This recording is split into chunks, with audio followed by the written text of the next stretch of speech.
Hey guys, tonight we begin with medieval church authorities and their absolutely unhinged obsession with policing women's bedrooms. Turns out the same institution that couldn't figure out hand washing was somehow convinced they were qualified. Relationship counselors. So before you get comfortable, take a moment to like the video and subscribe, but only if you genuinely enjoy what I do here. And let me know in the comments where you're tuning in from and what time it is for you. It's always fascinating to see who's joining us from around the world.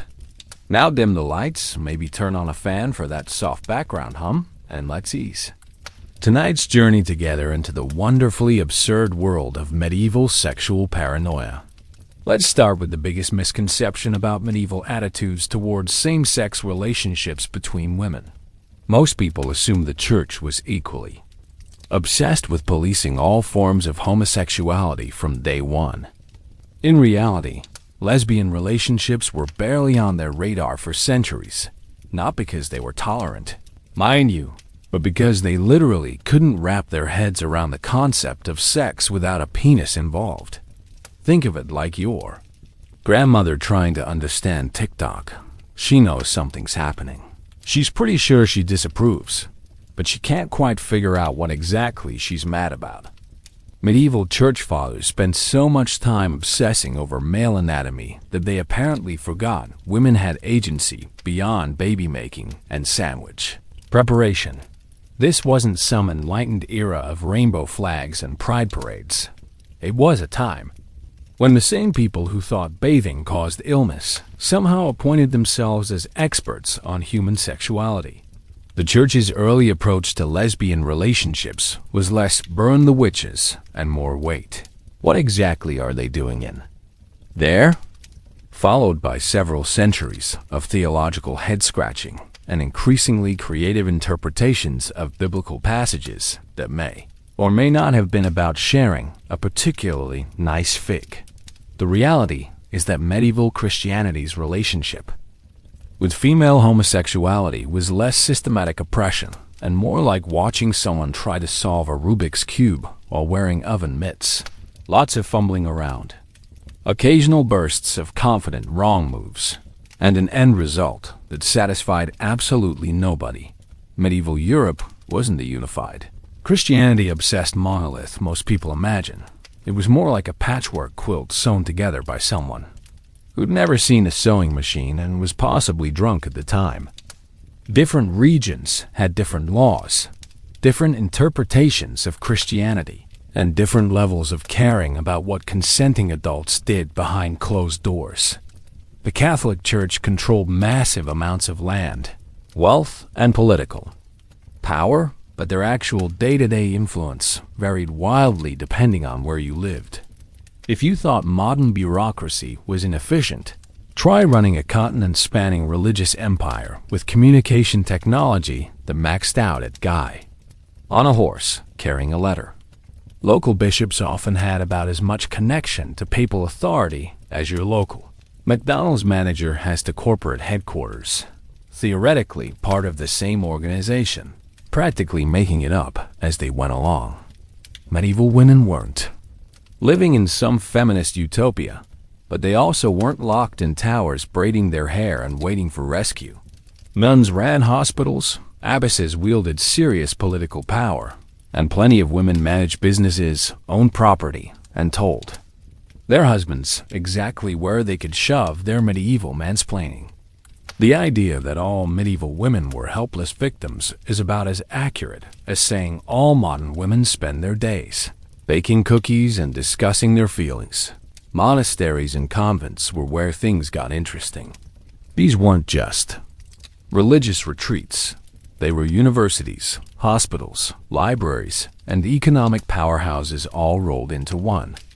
They also happened to be places where large groups of same-sex individuals lived together in close quarters, shared beds for warmth, and developed intense emotional bonds that sometimes crossed into territory that made church authorities very nervous. But here's where it gets really funny. The same church that was supposedly so concerned about sexual purity had created institutions that were basically all-you-can-eat buffets for same-sex relationships. It's like opening a candy store and then acting surprised when people develop a sweet tooth. Enter Sister Benedetta Carlini, a 17th century Italian nun who managed to convince her entire convent that she was having mystical visions while simultaneously conducting what was arguably the world's first recorded religious sexual harassment scandal. But Benedetta wasn't some shrinking violet. She was a medieval influencer who understood that religious authority plus charismatic personality equaled getting away with absolutely anything.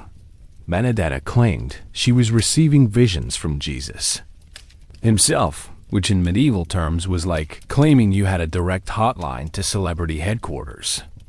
She performed alleged miracles, drew crowds of believers, and basically turned her convent into the medieval equivalent of a megachurch. The local bishop was initially thrilled. Nothing like a miracle-working nun to boost regional religious tourism. But here's the twist that would make a soap opera writer jealous. Benedetta was also conducting an intense physical relationship with another nun, Sister Bartolomea. And when I say intense, I mean they were sharing a bed, engaging in what church records delicately called improper acts. And Benedetta was apparently role-playing as a male angel named Splenditello during their encounters. Yes, you read that. Right. She invented a male alter ego for lesbian sex. The creativity alone deserves some kind of award. The situation got even more medieval when Benedetta started having visions that conveniently justified her behavior. According to her divine revelations, God had specifically chosen her for this relationship. And questioning it was basically questioning the Almighty himself. It's the religious equivalent of My Dad Works at Nintendo, but with significantly higher stakes.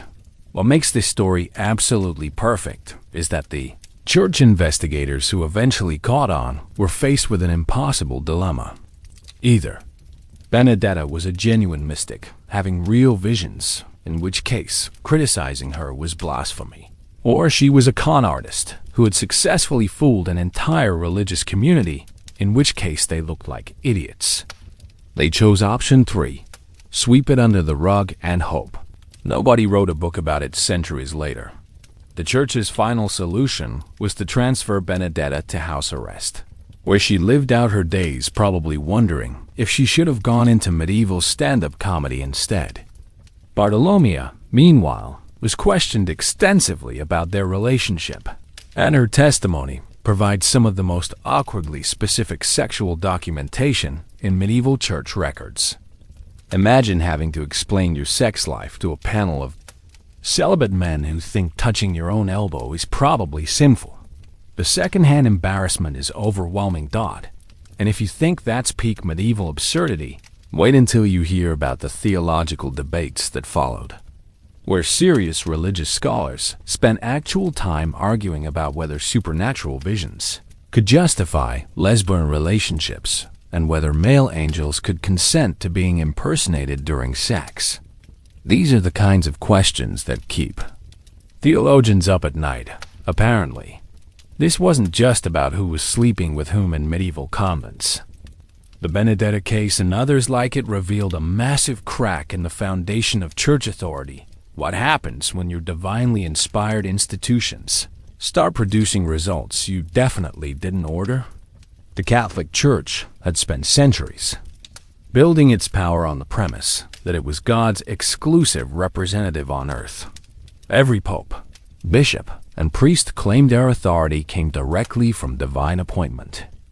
But when those same divinely appointed institutions started churning out lesbian relationships faster than a modern dating app, somebody had some explaining to do. The women involved weren't just risking personal consequences. They were inadvertently challenging the entire medieval power structure. If nuns could receive visions that contradicted church teaching, if female religious authority could exist independently of male oversight, if women could form their own spiritual and physical communities, then what exactly was the point of having A male-dominated church hierarchy? For the women themselves, the stakes were life and death. Being labeled a heretic, a witch, or a sexual deviant could mean exile, imprisonment, or execution. But they were also living in one of the few spaces where medieval women could have education, authority, and independence.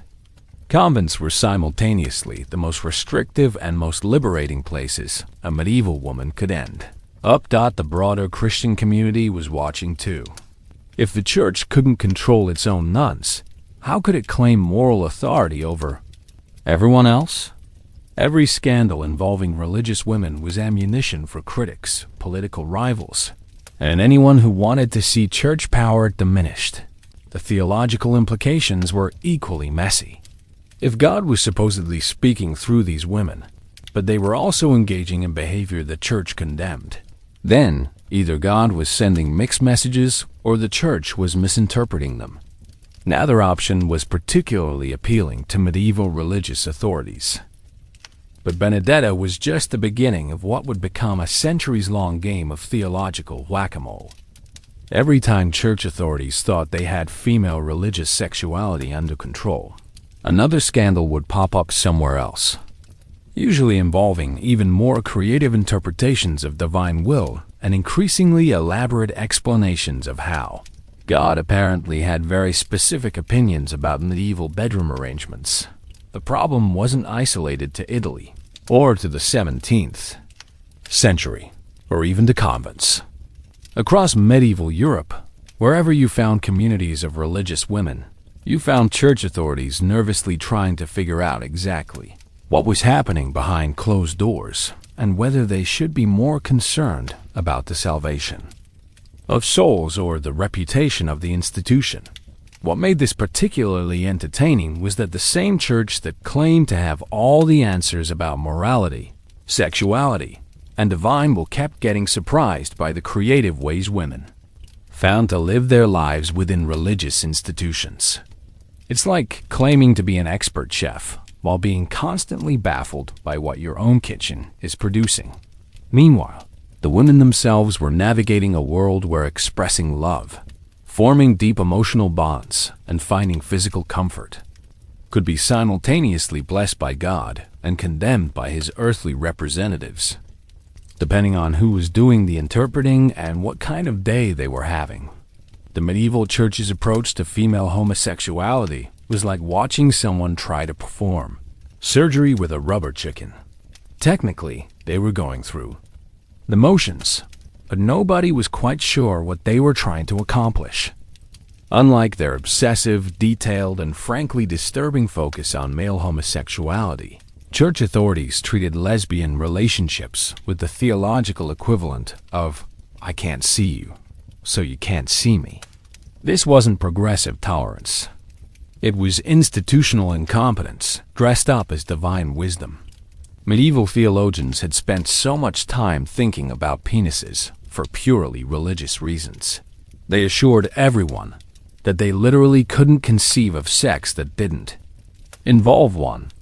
Their entire understanding of sexuality was so penis-centric that lesbian relationships existed in a weird theological blind spot, like trying to explain color to someone who's never had eyes. The church's official position evolved from women can't really have sex without men to, well, they're probably not having real sex to, okay, they're definitely having some kind of sex, but is it the kind of sex we should care about? It was theological goalpost moving at its finest, with church authorities constantly redefining what counted as actual sin versus what was merely spiritually inappropriate cuddling. This created a bizarre double standard where male monks caught in compromising positions faced immediate excommunication, imprisonment, or worse, while nuns in similar situations might get transferred to a different convent with a stern letter about maintaining appropriate boundaries.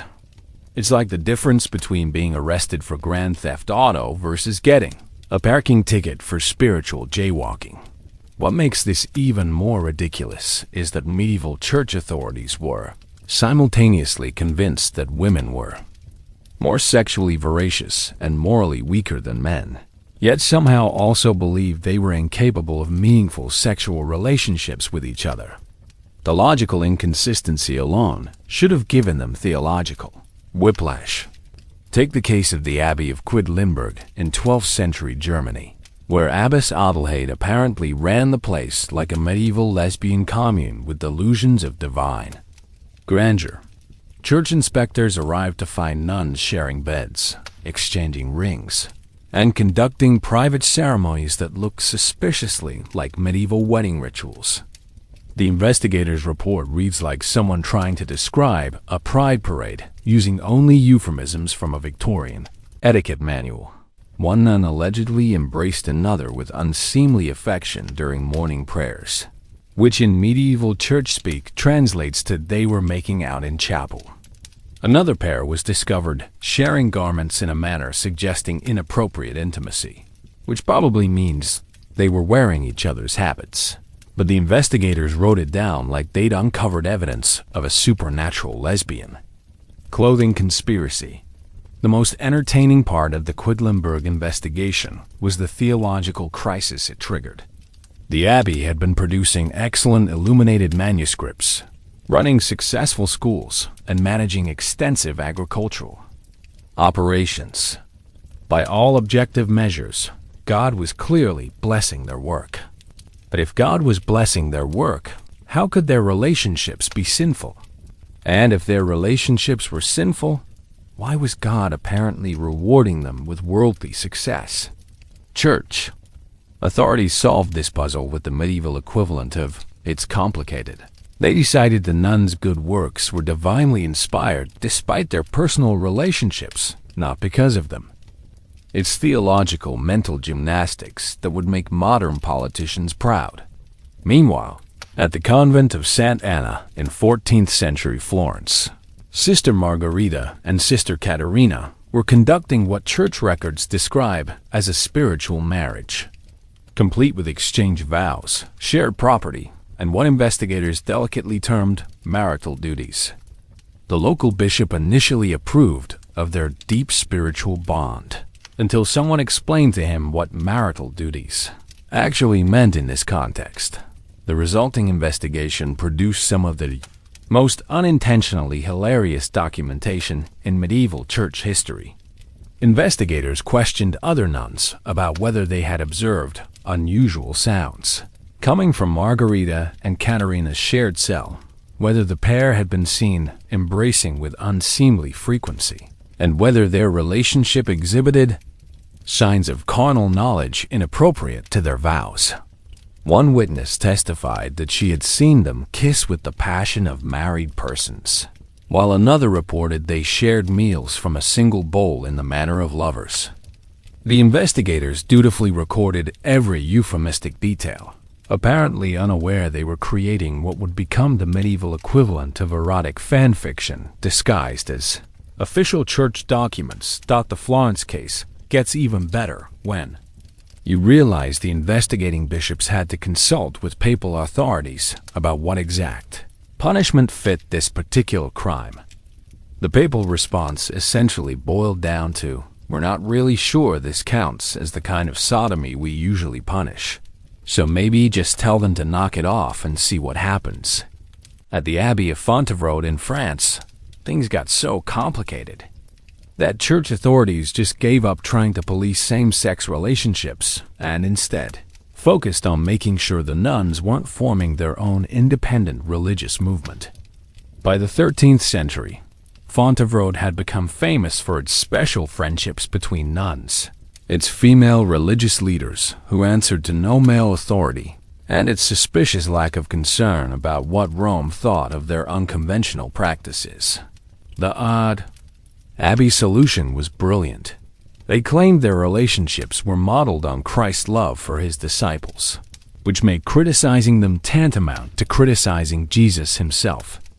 Church investigators found themselves in the awkward position of trying to argue that Christ's love was somehow different from what they were observing, without accidentally suggesting that divine love couldn't include physical affection. But it wasn't that simple. because nothing involving medieval Christianity ever was. The same church that seemed confused about lesbian relationships had also produced some of the most passionate religious writing about love between women. Mystics like Hildegard of Bingen wrote ecstatic poetry about her spiritual relationships with other women that was so erotically charged it makes modern romance novels look like instruction manuals for assembling furniture. Church authorities faced the impossible task of distinguishing between acceptable spiritual intimacy and unacceptable carnal intimacy when half their own saints had written love letters to other women that could double as medieval erotica. Saint Teresa of Avila's descriptions of her mystical experiences read like someone discovering vibrators for the first time, while maintaining they were purely spiritual encounters. The theological contradiction was stunning. The same institution that condemned physical relationships between women actively promoted and celebrated spiritual relationships that were often indistinguishable from romantic ones. Medieval nuns were expected to be brides of Christ, while also maintaining that their intense emotional and physical bonds with other women were purely platonic spiritual partnerships. Different regions handled this contradiction differently, creating a patchwork of policies that made medieval church law look like it had been designed by committee during a particularly chaotic group project. Northern European convents might ignore lesbian relationships entirely, while Italian authorities conducted elaborate investigations into whether specific acts constituted actual sin or just spiritual enthusiasm taken too far that the class system added another layer of absurdity. Wealthy noble women who joined convents often brought their own servants, companions, and sometimes their girlfriends with them. Church authorities were reluctant to investigate relationships involving women whose families could withdraw financial support or cause political problems. Peasant nuns got the full investigation treatment, while noble women got gentle suggestions about maintaining appropriate boundaries. Some bishops solved the problem by deciding that only relationships involving penetration counted as actual sodomy, which led to theological debates about exactly what kinds of physical contact qualified. Other authorities focused on whether the women involved were taking male or female roles, as if medieval lesbian relationships came with assigned positions like a church committee. The result was a system so inconsistent it made medieval tax collection look like a model of efficient organization. Nuns never knew whether their relationships would be ignored, gently discouraged, thoroughly investigated, or used as evidence of demonic possession, depending on which bishop was in charge and what kind of mood he was in that particular decade. This uncertainty created its own problems. Some convents became incredibly secretive, developing elaborate codes and hidden meeting places that made them look more like medieval spy networks than religious institutions. Others went in the opposite direction, becoming openly defiant about their relationships and daring church authorities to do something about it. The women themselves developed sophisticated strategies for navigating this theological minefield. They learned to frame their relationships in acceptable religious language, describing their partners as spiritual sisters and their physical intimacy as expressions of divine love. Some became experts at theological argumentation, capable of defending their relationships using the same biblical passages the church used to condemn them. Church authorities responded with increasingly creative interpretations of existing laws and the occasional invention of entirely new sins. The Council of Paris in 1212 spent serious time debating whether women could commit sodomy without the involvement of male anatomy, while the Synod of Rouen in 1231 tried to define exactly what kinds of touching between nuns crossed the line. From spiritual comfort to carnal sin, local communities had mixed reactions to convent scandals. Some towns were scandalized when their local nuns were investigated for same-sex relationships, while others seemed more annoyed about the disruption to the services the convents provided. Practical medieval people often cared more about whether their local nuns were running good schools and hospitals than about who was sleeping with whom. The broader impact on medieval Christianity was subtle but significant. Every high-profile case involving lesbian relationships in religious communities chipped away at the Church's claim to moral authority and divine insight. If God's specially chosen representatives couldn't figure out what God wanted regarding same-sex relationships, maybe they weren't as divinely inspired as they claimed. Some regions responded by tightening oversight of female religious communities, while others simply decided the whole issue was too complicated and focused on more manageable sins like pride, greed, and not paying your church taxes on time. Meanwhile, as church authorities were busy trying to figure out whether lesbian nuns were going to hell or just needed better supervision, an entirely different crisis was brewing in the broader medieval world. Secular authorities were starting to notice that some of their most educated, influential, and economically important women were living in religious communities where same-sex relationships were apparently as common as morning prayers. The political implications were staggering. If convents were hotbeds of lesbian activity, and convents controlled massive amounts of land, wealth, and political influence, then lesbian women were effectively running significant portions of the medieval economy.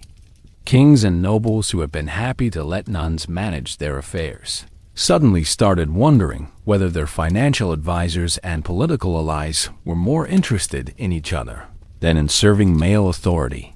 This realization would trigger the next phase of medieval panic about female homosexuality, where the stakes would shift from purely religious concerns about salvation to very practical concerns about power, money, and political control. The Church's theological confusion was about to become everybody's problem. If the Church's theological confusion was embarrassing, the secular world's response was like watching someone discover that their accountant has been embezzling money, while simultaneously running the most successful business in town. Medieval kings and nobles suddenly realized they'd been relying on institutions that were apparently run by women who were more interested in each other than in maintaining the patriarchal status quo. This wasn't just about sex anymore. It was about power, economics, and the uncomfortable realization that some of the most competent administrators in medieval Europe were lesbian nuns, who had been quietly running things while their male superiors argued about theology. Convents controlled vast amounts of land, managed international trade networks, ran the most advanced hospitals and schools, and provided banking services that made modern credit unions look primitive.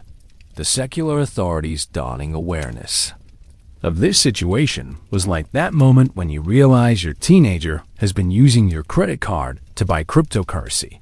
Technically impressive, definitely not what you intended, and raising serious questions about who's actually in charge. Medieval rulers had been happy to let religious women handle the complicated parts of governance, assuming they were too spiritually focused to cause political problems.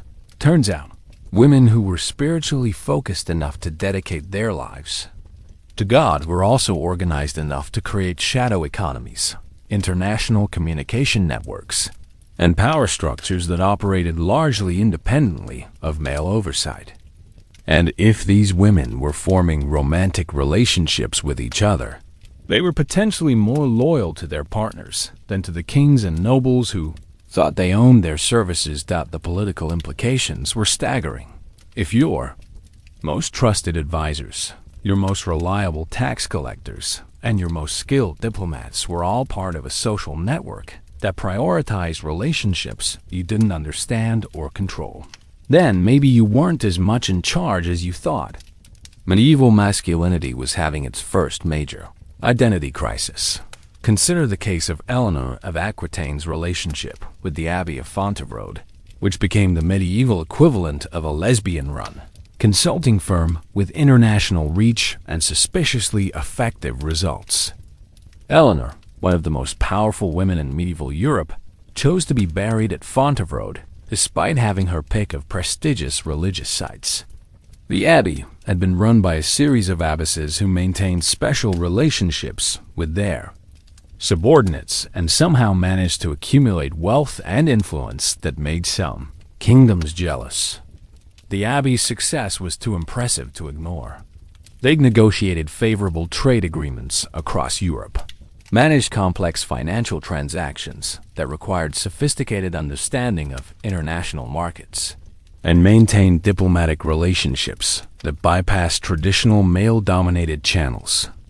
When church investigators finally looked into their methods, they discovered a network of women who communicated through coded letters, shared resources across vast distances, and made decisions collectively in ways that were far more efficient than most male-dominated institutions. The investigation revealed that Abbess Petronilla of Kemmel had been conducting what amounted to medieval lesbian international relations.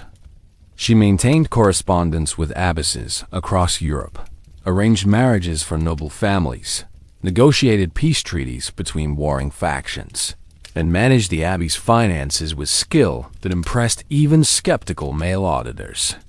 She also lived in a committed relationship with another nun, shared quarters that were decorated like a noble's private apartment, and hosted dinner parties that looked suspiciously like romantic dates for multiple couples. What made Petronilla's case politically explosive was that she'd been advising kings and nobles for decades, while maintaining relationships that those same authorities would have condemned in other contexts.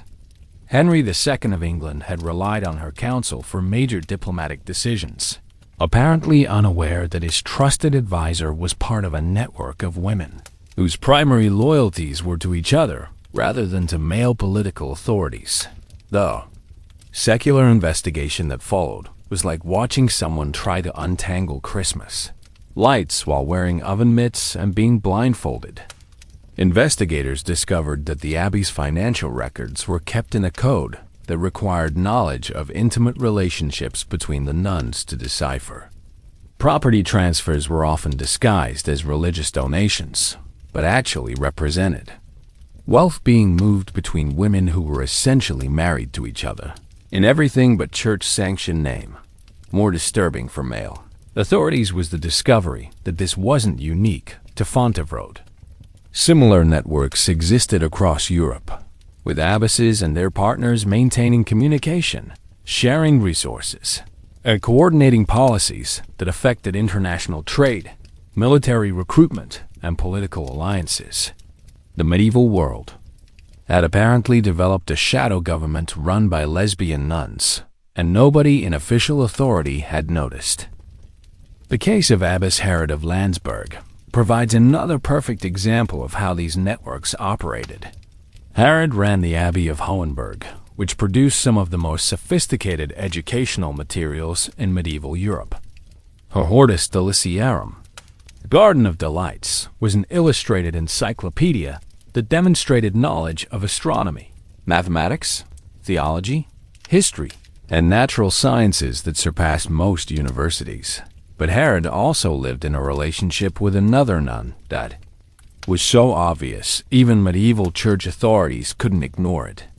They shared living quarters, financial resources, and decision-making authority in ways that mimicked marriage.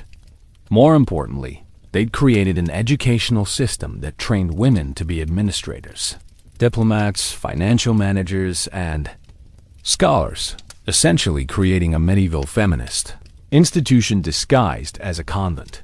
The political problem became clear when secular authorities realized that many of their most educated administrators, most reliable tax collectors, and most skilled negotiators had been trained at institutions like Hohenberg. If these women were more loyal to each other and to their romantic partners than to male political authority, then the entire medieval administrative system was potentially compromised. King Philip Augustus of France finally commissioned a comprehensive investigation into the convent problem in 1205, which revealed the scope of what was essentially a medieval lesbian conspiracy. The investigation found that women's religious communities across Europe were sharing information, coordinating policies, and managing resources in ways that created an alternative power structure that operated parallel to official government. Institutions. This wasn't isolated romantic rebellion. It was systematic institutional evolution.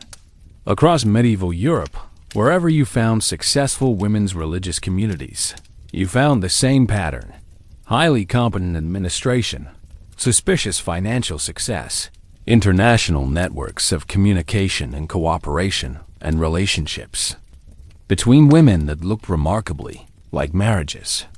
The pattern was so consistent, it suggests these weren't accidental developments, but deliberate strategies. Medieval women had discovered that religious institutions provided the only legitimate space for female independence, education, and authority. Within that space, they created their own economic systems, political networks, and social structures that operated according to different rules than the male-dominated world outside. These communities weren't just tolerating lesbian relationships. They were using them as the foundation for alternative forms of social organization. Romantic partnerships provided the personal loyalty and trust necessary for managing complex financial and political operations. When your business partner is also your life partner, you have different incentives for honesty, cooperation, and long-term planning. The economic implications were staggering. Medieval convents were often more profitable than comparable male-run institutions, managed risk more effectively, and maintained more stable operations over longer periods. If lesbian relationships were providing better business outcomes than traditional male management, then the entire medieval economic system was potentially based on flawed assumptions about gender and sexuality. Different regions showed variations on the same theme. Northern European convents tended to focus on agricultural innovation and trade networks, while Italian communities specialized in banking and diplomatic services. French abbeys became centers of educational and cultural production, while German convents developed sophisticated manufacturing operations. But everywhere, the most successful institutions were run by women whose personal relationships provided the social foundation for their professional achievements. The pattern extended beyond convents to include secular communities of women who lived together, managed businesses together, and formed relationships that bypassed traditional marriage entirely. Medieval Europe had accidentally created space for lesbian couples to build successful lives together, and the results were impressive enough to make male authorities very nervous about what they'd been missing. Church authorities had spent centuries debating the theological implications of lesbian relationships while completely missing their practical advantages. Women who partnered with other women didn't have to navigate the complex negotiations of medieval marriage, didn't lose their property to husbands, and could focus their energy on education, business, and community building rather than child-rearing and domestic management. The effects were revolutionary in ways that nobody at the time fully understood. Medieval Europe had inadvertently created its first large-scale experiment in alternative family structures, female economic independence, and same-sex partnership recognition. The results were so successful that they threatened to undermine the entire social system that had created them. Women in lesbian relationships within religious communities had higher rates of literacy, better access to education, more economic independence, and greater political influence than their married counterparts. They lived longer, accumulated more wealth, and had more control over their own lives. If word got out that lesbian nuns were living better than traditional wives, the entire medieval marriage system could collapse. The economic impact was equally significant. Communities run by women in same-sex relationships were more financially stable, less likely to engage in costly wars, and more successful at long-term planning and resource management. They invested in education, healthcare, and infrastructure at rates that made male-dominated institutions look short-sighted and wasteful. Politically, These communities had created new models of governance based on consensus building, collaborative decision-making, and shared authority that were more effective than traditional hierarchical systems. Medieval democracy was being invented in lesbian-run convents, and nobody was paying attention because everyone was too focused on the sex part. The cultural influence was equally profound. The most sophisticated art, literature, music, and scholarship in medieval Europe was being produced by communities of women whose personal relationships provided the emotional and social foundation for their creative work. Medieval culture was being shaped by lesbian relationships, and nobody wanted to admit it. The unintended consequences were staggering. By trying to control female sexuality through religious institutions, the church had accidentally created spaces where women could form independent relationships, develop professional skills, and build alternative social structures. By restricting women's access to traditional marriage and family structures, medieval society had pushed them to create better alternatives. The long-term implications were even more significant. These communities were preserving and advancing knowledge during the Dark Ages, maintaining international trade networks during political chaos, and developing educational and healthcare systems that would eventually become the foundation for modern European institutions. Medieval lesbian nuns were literally building the future, while everyone else was arguing about the past. But the most important impact was personal. For the first time in European history, significant numbers of women were living lives that they had chosen for themselves, with partners they had selected, pursuing careers and interests that reflected their own priorities rather than social expectations. Medieval convents had accidentally become Europe's first lesbian liberation movement. Yet even as these networks of women were quietly revolutionizing medieval society through competent administration and successful relationships, a darker trend was emerging that would soon overshadow their achievements. Male authorities were starting to realize that their economic and political dependence on these communities was becoming a threat to traditional power structures. That the same success that made lesbian-run convents invaluable also made them dangerous. If women could manage complex institutions, accumulate significant wealth, and maintain international relationships without male oversight, then what exactly was the point of male authority?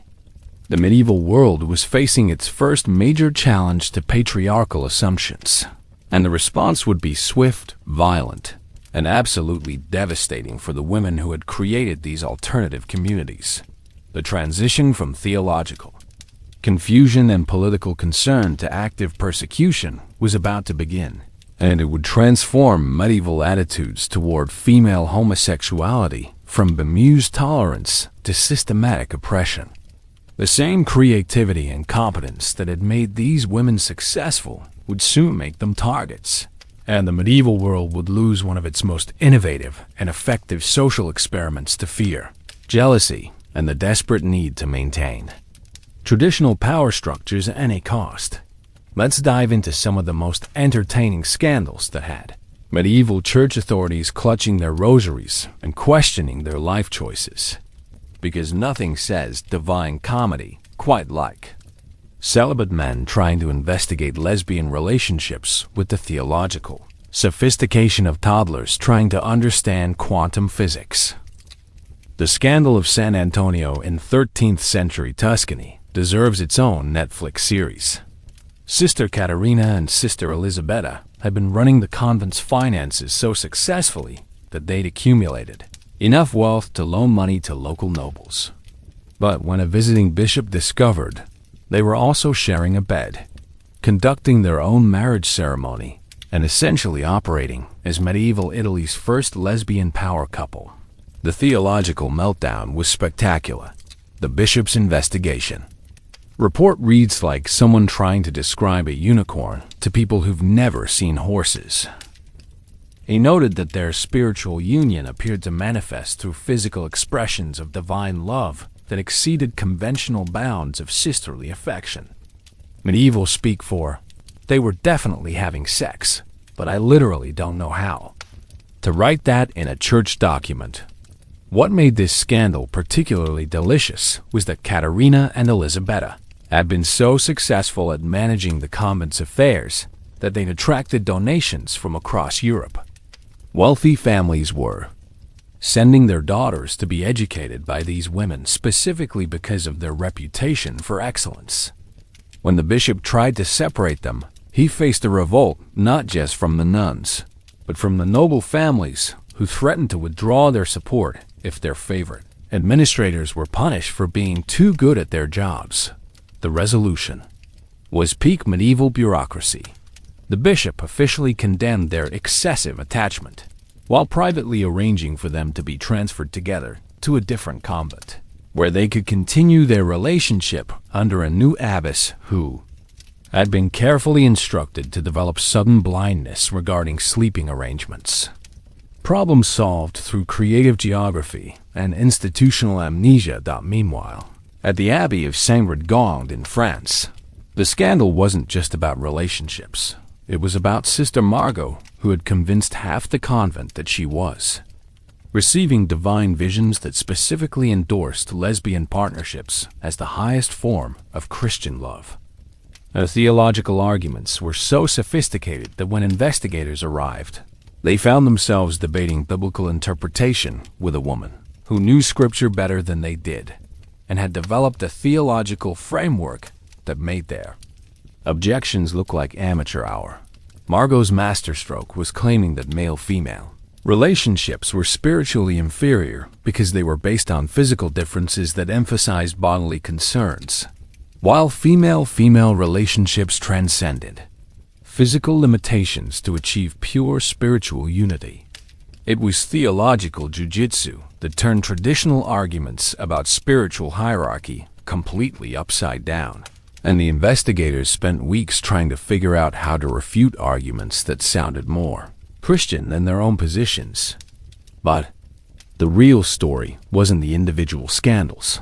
It was the sophisticated, underground networks that connected lesbian couples across medieval Europe with efficiency that would make modern social media algorithms jealous. These women had created what amounted to a medieval lesbian internet, complete with coded messages, safe houses, and communication systems that operated completely under the radar of male authorities. The correspondence network of the Holy Sisterhood, as modern historians have dubbed it, connected convents from Scotland to Sicily through a system of letters that use religious language to discuss everything from relationship advice to political strategy. A message about seeking divine guidance for spiritual trials might actually be a request for help hiding assets before a church investigation. Prayers for sisterly comfort during dark nights of the soul could be code for my girlfriend and I need a safe place to stay while this scandal blows over. Sister Mechtilde of Magdeburg became the medieval equivalent of a lesbian advice columnist, using her reputation as a mystic to provide relationship counseling disguised as spiritual guidance. Her letters, preserved in various archives, contain practical advice about everything from managing jealousy to dealing with unsympathetic male supervisors, all wrapped in mystical language that made it impossible for church authorities to condemn. Without appearing to oppose genuine religious experience, the most impressive network was the International Abbess Alliance, an informal organization of female religious leaders who shared information, resources, and personnel across national boundaries. When Abbess Hildegard of Cologne needed to hide Sister Brunhilde from investigators, she could arrange temporary placement at allied convents in France, Spain, or England through a communication system that moved information faster than official church channels. These networks had their own currency, rare manuscripts, medical knowledge, and political intelligence that circulated between allied communities. A convent that provided sanctuary for a persecuted couple might receive copied books, herbal remedies, or advance warning about impending investigations. It was a medieval lesbian economy that operated parallel to official church structures while being completely invisible to male authorities, who assumed that women's religious communities were isolated and politically insignificant. The most entertaining aspect of these networks was their recruitment strategies. Abbasses who were part of the alliance would actively seek out lesbian couples for their communities, not despite their relationships, but because of them. They'd learned that women in committed partnerships were more stable, more loyal to their communities, and more motivated to maintain the institutions that protected their relationships. Some convents became known as special communities, where women in same-sex relationships could live openly while maintaining the fiction of spiritual friendship for outside observers. These institutions developed their own customs, traditions, and support systems that were specifically designed to nurture lesbian relationships, while providing cover against external criticism. The communication systems were so sophisticated that when persecution intensified in one region, the networks could relocate entire communities to safer areas, transfer valuable resources to secure locations, and coordinate resistance strategies across vast distances. Medieval lesbian nuns had essentially created their own version of an underground railroad centuries before the term was invented. The theological contortions that church authorities performed trying to address lesbian relationships would have impressed medieval acrobats. These were men who could spend hours debating how many angels could dance on the head of a pin. But when faced with two women sharing a bed and calling each other beloved, they suddenly developed the intellectual agility of medieval turnips. Brother Thomas Aquinas, not the famous one, just some guy with an unfortunately similar name, wrote a treatise titled On the Impossibility of Sodomy Among Persons, lacking the requisite anatomical equipment. That attempted to prove lesbian relationships couldn't technically exist because his understanding of sex was so penis-centric that he literally couldn't conceive of intimacy without male participation. His conclusion was that women could engage in spiritual friendship with excessive physical affection, but not actual sodomy, creating a theological loophole that lesbian couples exploited with enthusiasm. The Council of Silly Bishops, not its official name, but definitely its historical legacy, spent 3 days debating whether women could commit sins that required male anatomy to complete.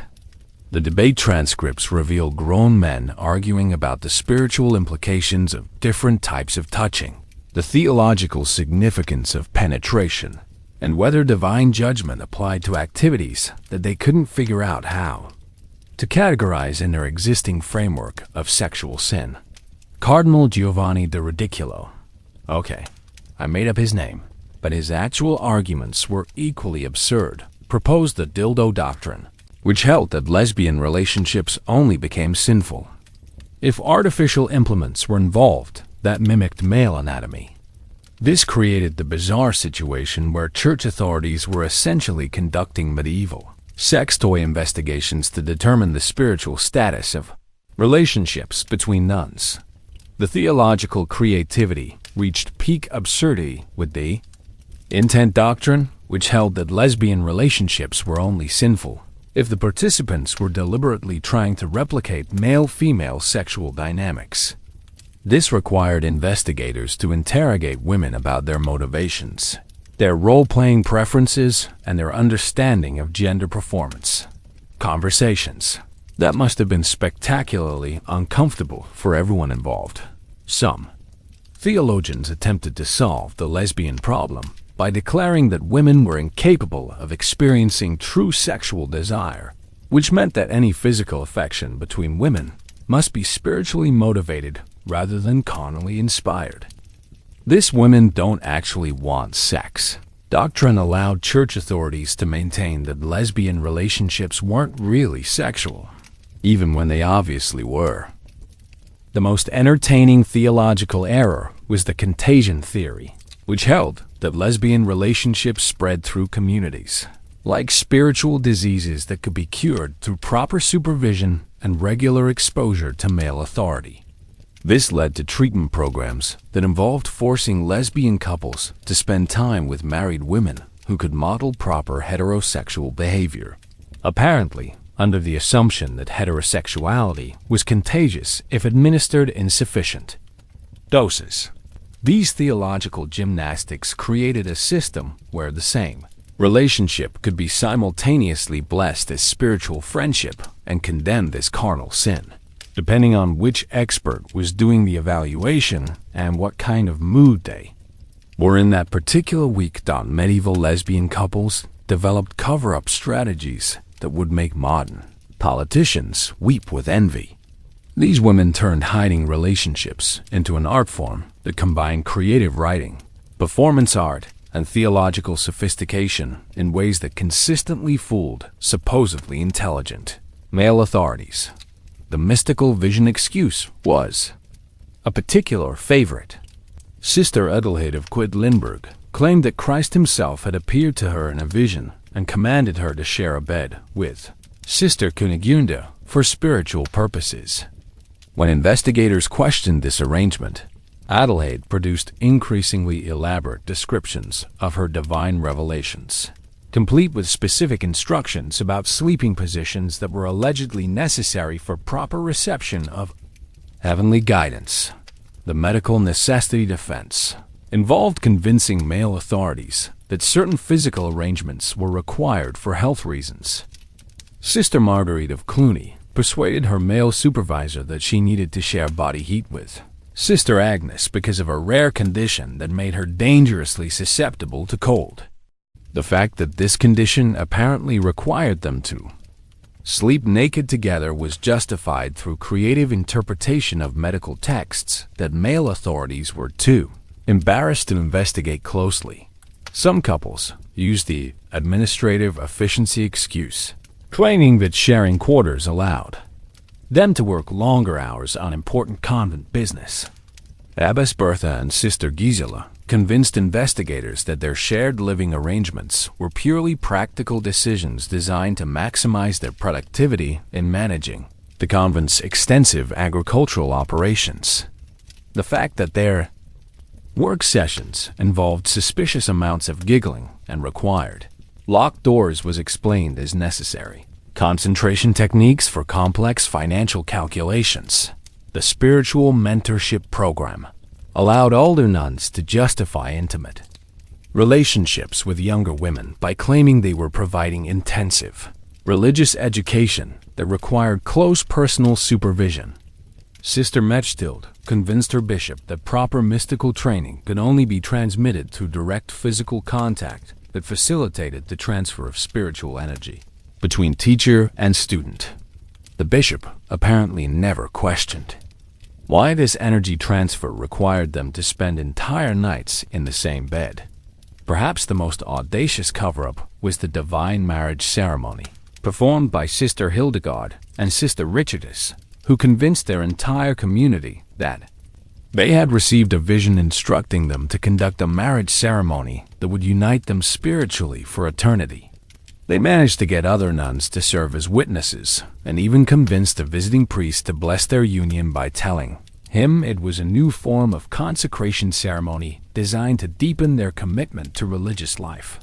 The success of these cover-up operations reveals how much medieval male authorities preferred comfortable lies to uncomfortable truths, and how creative women could exploit male assumptions about female spirituality to protect relationships that threatened traditional gender hierarchies. By the early 13th century, medieval Europe's accidental lesbian experiment had reached a breaking point that would make modern corporate restructuring look like a gentle suggestion box.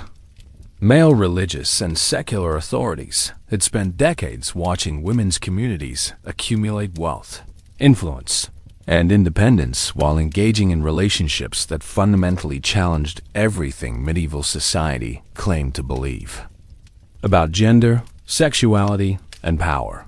The crisis wasn't just theological anymore. It was existential. If women could run successful institutions, manage complex financial operations, and maintain international networks while partnering with other women, then the entire justification for male-dominated society was potentially built on quicksand. Medieval masculinity was having its first major meltdown, and the response would be spectacular in its combination of paranoia, violence, and theological creativity. The tipping point came when Pope Innocent III received reports that women's religious communities across Europe were operating essentially as independent states, with their own laws, their own financial systems, and their own diplomatic relationships. The papal court was faced with the uncomfortable realization that they'd accidentally created a shadow Catholic church run by lesbian nuns who were often more competent than the official male hierarchy. Church authorities found themselves caught between competing disasters, acknowledged that women in same-sex relationships were running successful Christian institutions, thus admitting that their theological assumptions were wrong, or condemned successful Christian institutions as heretical, thus undermining their own claims about divine guidance. It was a lose-lose situation that would have made Solomon himself consider early retirement. The secular authorities were equally panicked. Kings and nobles who had relied on convent-managed services suddenly realized they were economically dependent on institutions that operated according to principles they couldn't control or understand. The prospect of wealthy, independent women who owed their primary loyalty to female partners rather than male authority was keeping medieval rulers awake at night, probably wondering if they should have paid more attention during those boring theology lessons. The stage was set for what would become medieval Europe's most spectacular collision between progressive social reality and regressive institutional panic. The women who had quietly built alternative communities were about to discover that success could be more dangerous than failure, and that competence in a patriarchal society was often interpreted as a threat requiring immediate elimination. Around the dramatic collapse of institutions like Las Wagas, other remarkable women played crucial roles in this medieval lesbian drama that would make Shakespeare's comedies look like amateur hour. Sister Juana de la Cruz emerged as the medieval equivalent of a lesbian poet-warrior, writing verses about her special friendships that were so erotically charged they made church censors develop nervous tics while simultaneously being too beautiful to ban outright. Juana lived in 17th century Mexico, technically still medieval in terms of institutional attitudes, where she managed to convince an entire convent that her passionate love letters to other nuns were actually sophisticated theological treatises about divine love. Her poem, Hombres Necios, Foolish Men, was ostensibly about male hypocrisy in general, but anyone reading between the lines could see it was basically a dissertation on why women should date each other instead. She died mysteriously young after church authorities finally figured out what she was actually writing about, which was either divine punishment or extremely convenient timing for people who preferred their religious poetry less obviously gay. Abbess Herod of Landsberg represented a different approach to medieval lesbian survival. She became so academically brilliant that church authorities were afraid to investigate her personal life too closely in case she made them look stupid in public. Herod created the Hortus Deliciarum, an illustrated encyclopedia that demonstrated knowledge of astronomy, mathematics, theology, and medicine that surpassed most universities. She also lived in a relationship with another nun that was so obvious it appeared in some of her illustrations, disguised as allegorical representations of divine friendship that fooled absolutely nobody. What makes Herod particularly entertaining is that she essentially weaponized medieval respect for learning to protect her relationship. Church investigators who arrived to question her about inappropriate friendships found themselves being lectured about biblical interpretation, astronomical calculation, and medical theory by someone who clearly knew more about theology than they did. Most of them left feeling like they'd been intellectually mugged by a lesbian nun with a PhD in everything. Marguerite Porrat took a completely different approach. she decided that if the church was going to condemn her relationships, anyway, she might as well become a heretic and really give them something to worry about. Perret wrote The Mirror of Simple Souls, a mystical text that argued for direct divine revelation independent of church authority, while living openly with her female companion and essentially telling papal investigators that God had personally informed her that their opinions were irrelevant. Perret's trial transcripts read like someone trolling church authorities with advanced theology. When asked about her relationship with her companion, she responded that they shared the same soul in two bodies, united in divine love that transcends earthly distinctions.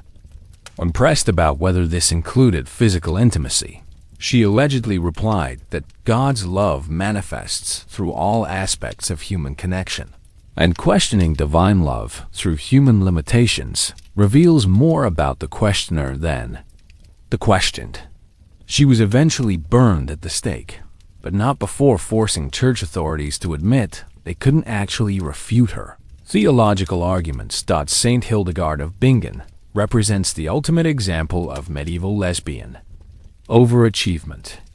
Hildegard was a mystic, composer, philosopher, physician, and administrator who ran her convent like a medieval think tank while maintaining relationships with other women that were documented in letters so passionate they would make romance novelists take notes. She corresponded with popes, emperors, and kings while simultaneously writing music, conducting medical research, and developing theological theories that influenced Christianity for centuries. Not what makes Hildegard's case absolutely perfect is that she was so successful and so obviously blessed by God, the church authorities couldn't figure out how to condemn her relationships without accidentally condemning some of the most important spiritual developments in medieval Christianity. They solved this problem by canonizing her while carefully avoiding any detailed discussion of her personal life, creating the theological equivalent of, we'll take the music and the miracles, but we're not asking about the dating situation. These weren't isolated incidents scattered across medieval Europe like random lesbian lightning strikes. They were part of interconnected networks that would have made modern social media influencers jealous of their reach and effectiveness. Medieval women's religious communities had developed communication systems that allowed them to share information, coordinate responses to persecution, and maintain relationships across vast distances with efficiency that impressed even their enemies. The correspondence between Hildegard of Bingen and Eleanor of Aquitaine reveals a network of politically influential women who were coordinating policies, sharing resources, and providing mutual support in ways that bypassed traditional male-dominated channels entirely. Their letters discuss everything from medical treatments to military strategies to theological interpretations, often in coded language that allowed them to communicate sensitive information while maintaining plausible deniability if their correspondence was intercepted. Abbess Heloise of the Paraclete maintained regular correspondence with women's communities across France, creating what amounted to a medieval feminist newsletter that shared information about church investigations, successful resistance strategies, and safe havens for women fleeing persecution. The letters reveal a sophisticated understanding of church politics and legal procedures that allowed her network to stay one step ahead of authorities who were trying to eliminate their communities. The financial networks were equally impressive. Women's religious communities across Europe had developed systems for transferring wealth, hiding assets, and maintaining economic independence that operated parallel to official banking systems. When the Abbey of Las Huelgas was destroyed, its assets were supposedly seized by royal authorities, but investigation records suggest that significant portions had been transferred to other women's communities months before the crisis, indicating advance warning and coordinated resistance. These economic networks allowed women's communities to survive persecution by maintaining alternative sources of funding and support. When official church support was withdrawn, They could rely on hidden assets managed by allied communities. When local authorities seized property, they could access resources held by institutions in other regions. The medieval lesbian underground had essentially created its own economy. The cultural connections were equally significant. Musicians, artists, and writers in women's communities shared techniques, collaborated on projects, and created works that influenced medieval culture far beyond their immediate communities. The illuminated manuscripts produced by different convents show stylistic similarities and shared symbolism that indicate ongoing artistic collaboration and exchange of ideas. Medical knowledge was particularly important to these networks. Women's religious communities had become centers of medical learning and practice, partly because caring for the sick was considered appropriate women's work, but also because they needed medical knowledge to maintain their community's health and independence. They shared information about contraceptives, abortion techniques, and treatments for sexually transmitted diseases, knowledge that was essential for communities of women who were engaging in relationships that the broader society condemned. The political implications were staggering. These networks had created alternative power structures that could influence elections, arrange marriages, negotiate treaties, and coordinate resistance to policies that threatened women's communities. Medieval Europe had developed a shadow government run by lesbian nuns, and most male authorities had no idea it existed until it was too late to prevent its influence. When persecution intensified in the 13th century, these networks allowed women to coordinate responses, share intelligence about investigations, and provide safe passage for women fleeing dangerous situations. Some communities developed elaborate systems for hiding relationships, creating false documents, and maintaining cover stories that allowed them to survive official scrutiny while continuing their partnerships and their work. The international scope of these networks was particularly impressive. Letters and documents reveal connections between women's communities in Spain, France, Germany, Italy, and England that allowed for coordination of policies and sharing of resources across national boundaries. Medieval lesbian nuns had created international organizations centuries before most governments figured out how to maintain diplomatic relationships across Europe. To understand how medieval lesbian nuns managed to build these impressive networks while living under supposedly oppressive patriarchal authority, you have to understand how different daily medieval life was from modern assumptions about medieval women's experiences. Medieval convents weren't prisons where women were locked away from the world. They were universities, hospitals, hotels, banks, and political centers all rolled into one. And they were often the most comfortable and stimulating places for intelligent women to live. Medieval nuns had access to education, libraries, musical instruments, art supplies, and intellectual conversation that was unavailable to most medieval women outside religious communities. They could travel, correspond with international contacts, manage significant financial resources, and engage in political discussions that would have been impossible for married women whose lives were controlled by their husbands' interests and priorities. Daily life in medieval convents included communal meals, shared sleeping arrangements, collective decision-making, and collaborative work that created opportunities for intense personal relationships to develop naturally. The religious emphasis on loving your sisters in Christ provided theological cover for emotional and physical intimacy that might have been condemned in secular contexts. Medieval attitudes toward physical affection between women were also significantly different from modern assumptions. Sharing beds was normal for reasons of warmth and economy. Kissing and embracing were standard forms of greeting and affection, and passionate friendships were considered spiritually beneficial rather than automatically suspicious. This cultural context allowed lesbian relationships to develop and flourish within acceptable social boundaries, at least until church authorities started paying closer attention. What was normal versus exceptional in medieval women's communities reveals how much space existed for relationships that modern people might consider obviously romantic, but that medieval observers could interpret as intense spiritual friendship. Medieval nuns could live together, sleep together, share property, make joint decisions, and express passionate devotion to each other while maintaining that their relationships were purely spiritual partnerships blessed by God. The religious culture of medieval convents actively encouraged the kind of emotional intimacy and physical closeness that provided perfect cover for romantic relationships.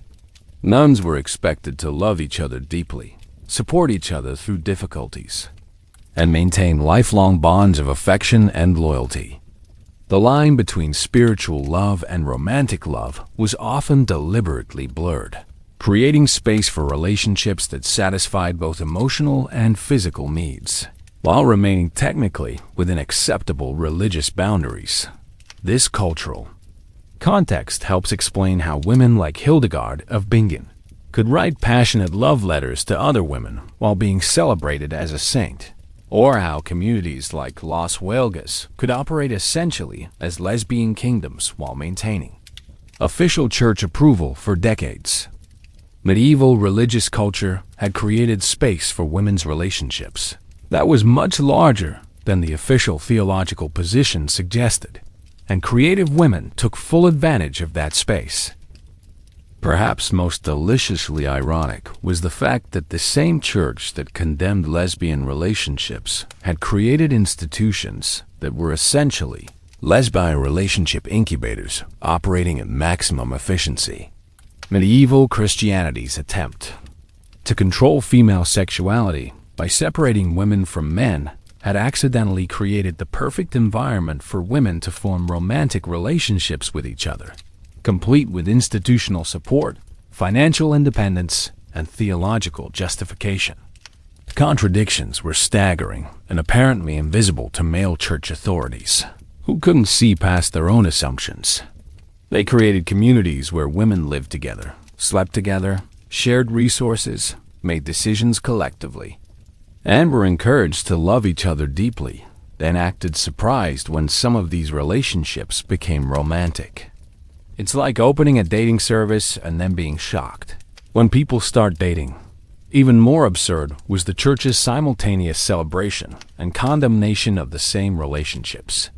Passionate spiritual friendships between women were held up as examples of Christian love and divine blessing, but identical relationships that included physical intimacy were condemned as evidence of corruption and heresy.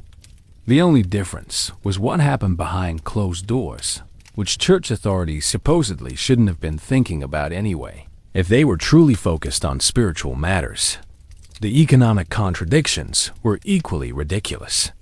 Church authorities relied on the administrative competence and financial success of women's communities, while simultaneously arguing that women were naturally inferior and needed male supervision. They celebrated the achievements of female saints and mystics, while maintaining that women couldn't be trusted with religious authority. They preserved and promoted the writings of women like Hildegard of Bingen, while investigating other women for expressing similar ideas in less palatable contexts. Modern parallels to these contradictions are everywhere. Religious institutions that condemn homosexuality while creating environments where same-sex relationships naturally flourish. Organizations that celebrate female achievement while maintaining policies that limit women's advancement, and authorities who rely on the competence of people they claim are fundamentally inadequate. Medieval church authorities were pioneers in the art of cognitive dissonance, and their approach to lesbian relationships was a masterclass in institutional hypocrisy that would make modern politicians proud of their amateur status. Everything changed when the Fourth Lateran Council of 1215 decided that the Catholic Church's previous approach to lesbian relationships, which basically amounted to let's pretend we don't see what's happening and hope it goes away, was no longer sustainable. Pope Innocent III who had clearly been losing sleep over the Las Huelgas situation, announced that the church needed to take a more proactive approach to ensuring the spiritual purity of women's religious communities. This was medieval speak. For we finally realized that ignoring lesbian nuns isn't making them go away, and we're starting to panic about what this means for our authority.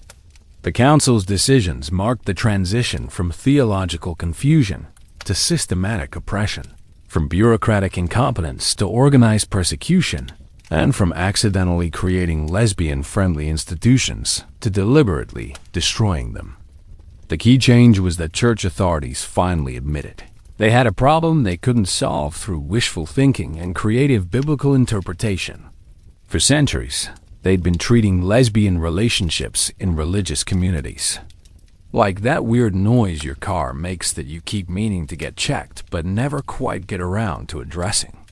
By 1215, the noise had become loud enough that they couldn't ignore it anymore, especially since other people were starting to notice and ask uncomfortable questions. What triggered this shift wasn't new theological insight or divine revelation.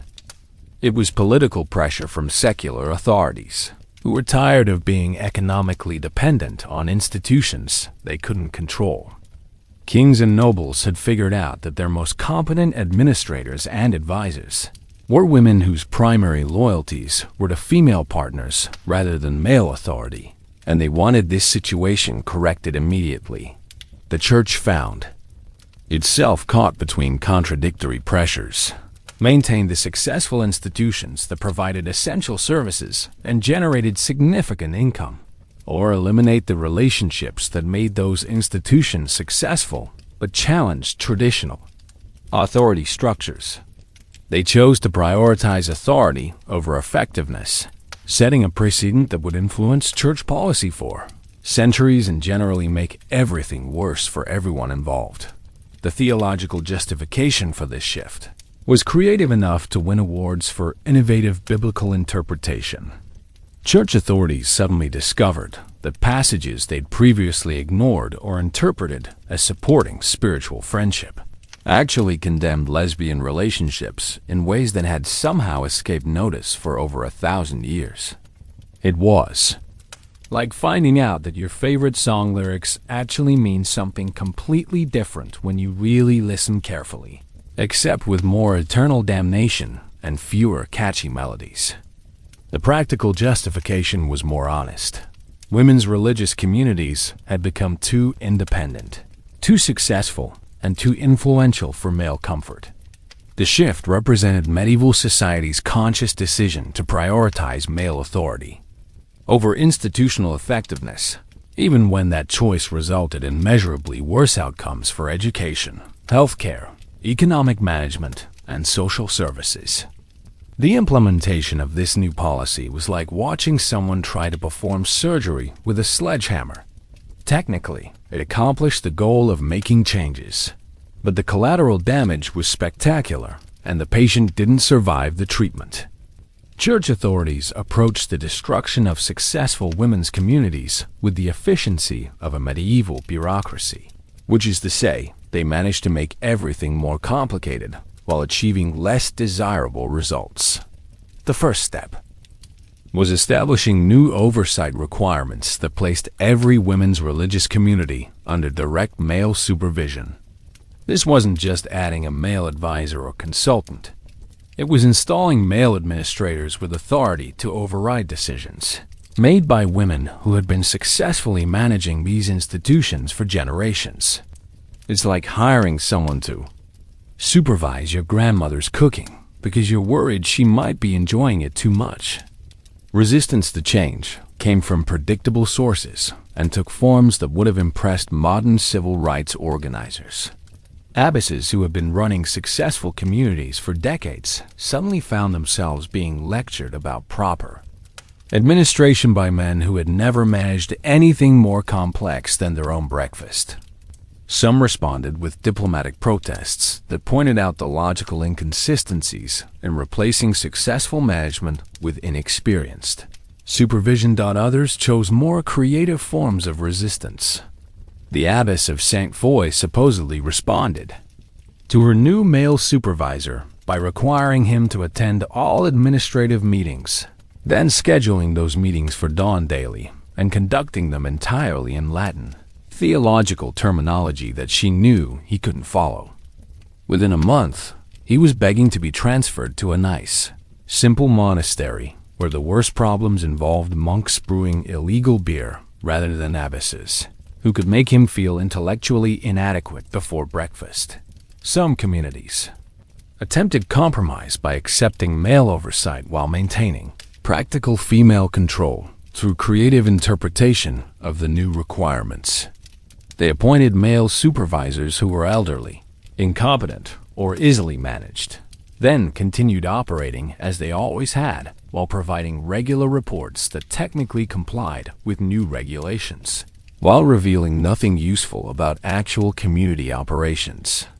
The champions of change were exactly who you'd expect: male church authorities who had been frustrated by their inability to control successful women's institutions, secular leaders who wanted to assert more direct control over economically important religious communities, and the occasional woman who hoped that cooperation with new policies would protect her community from more serious persecution.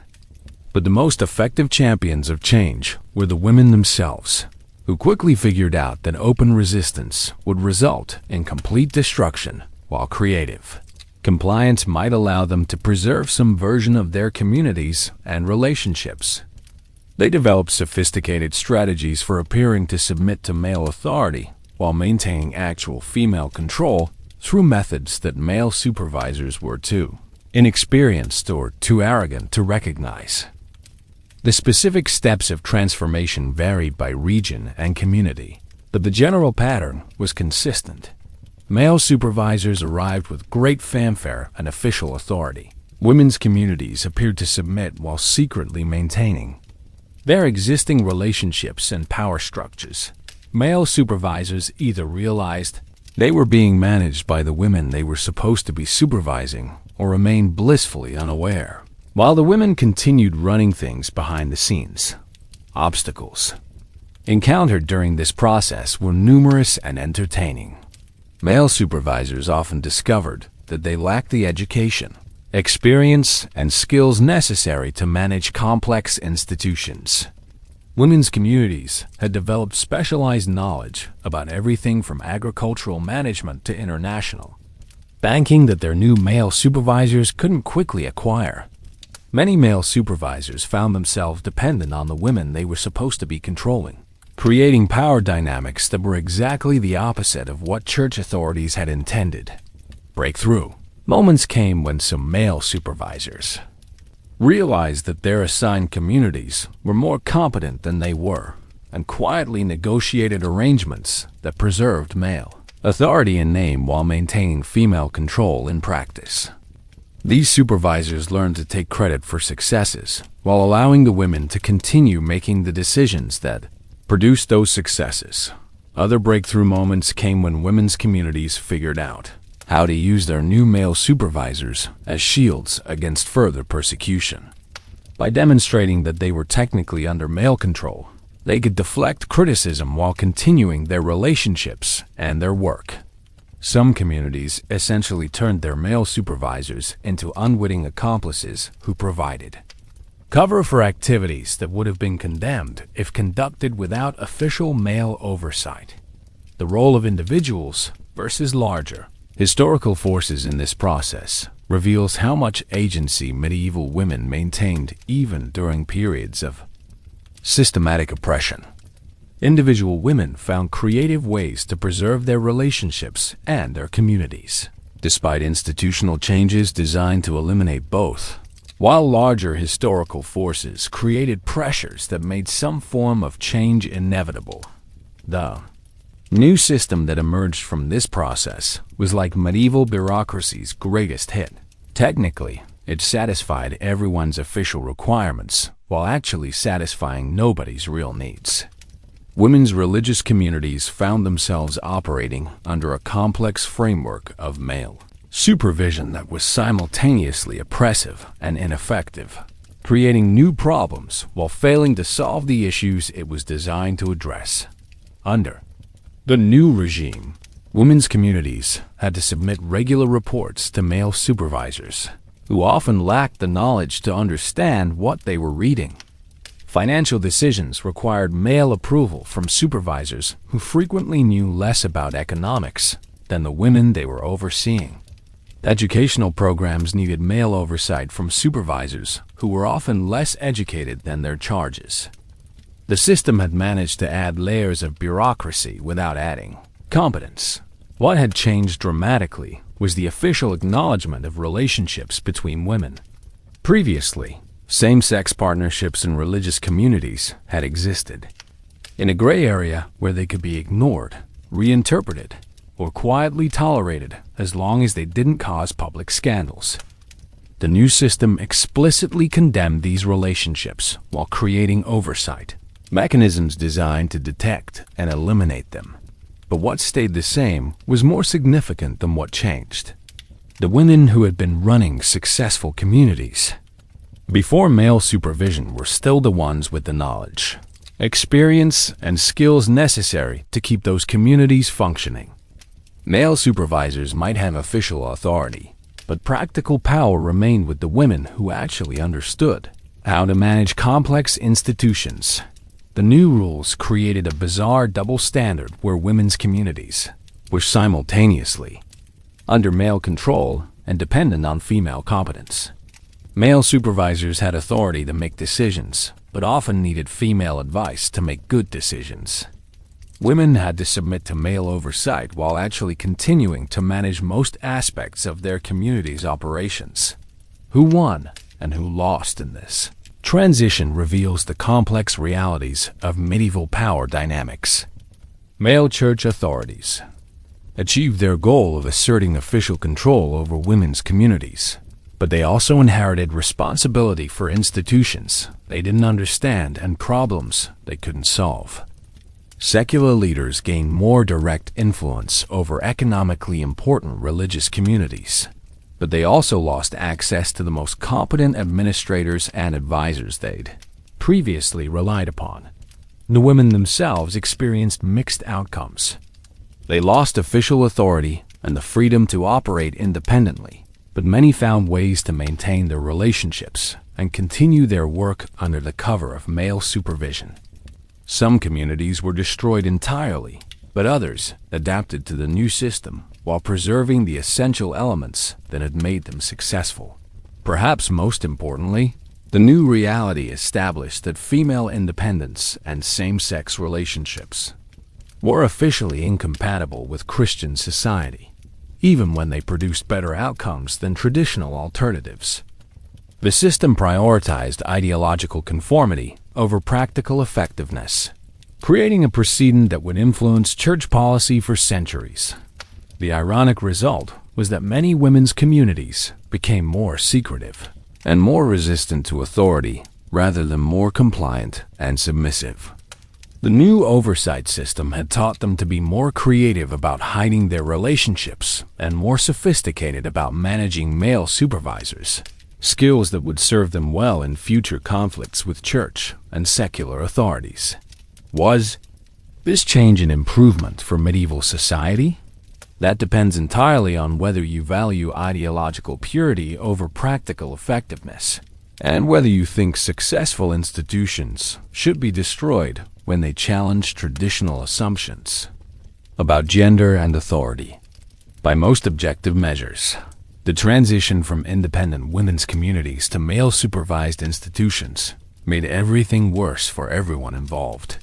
Educational quality declined when male supervisors replaced female administrators who had been successfully managing schools and libraries for generations.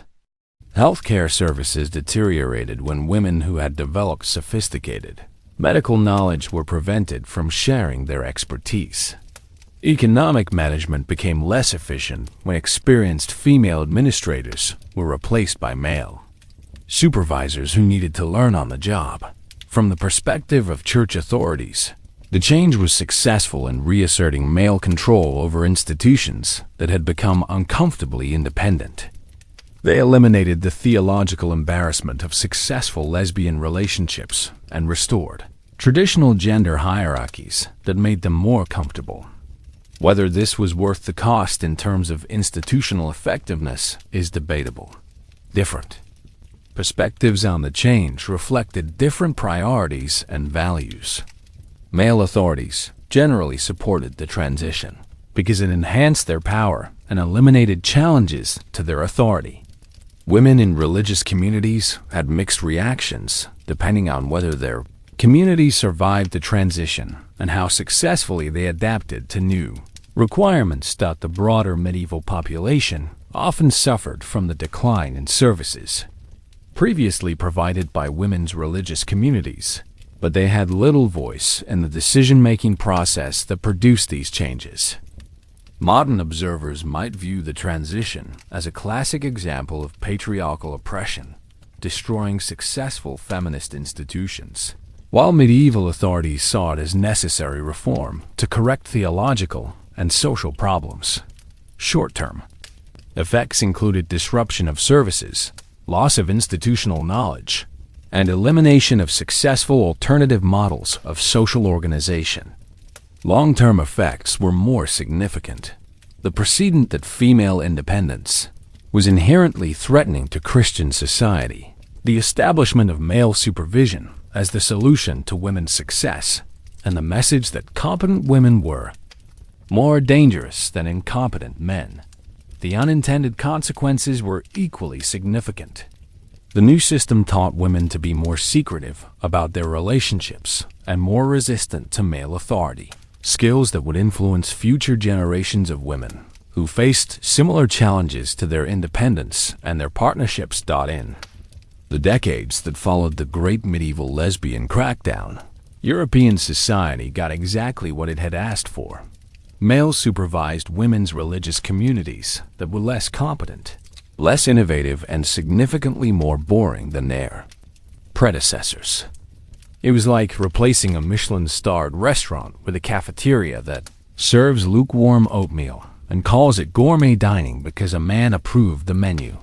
The immediate aftermath was a spectacular decline in everything that women's religious communities had previously done well.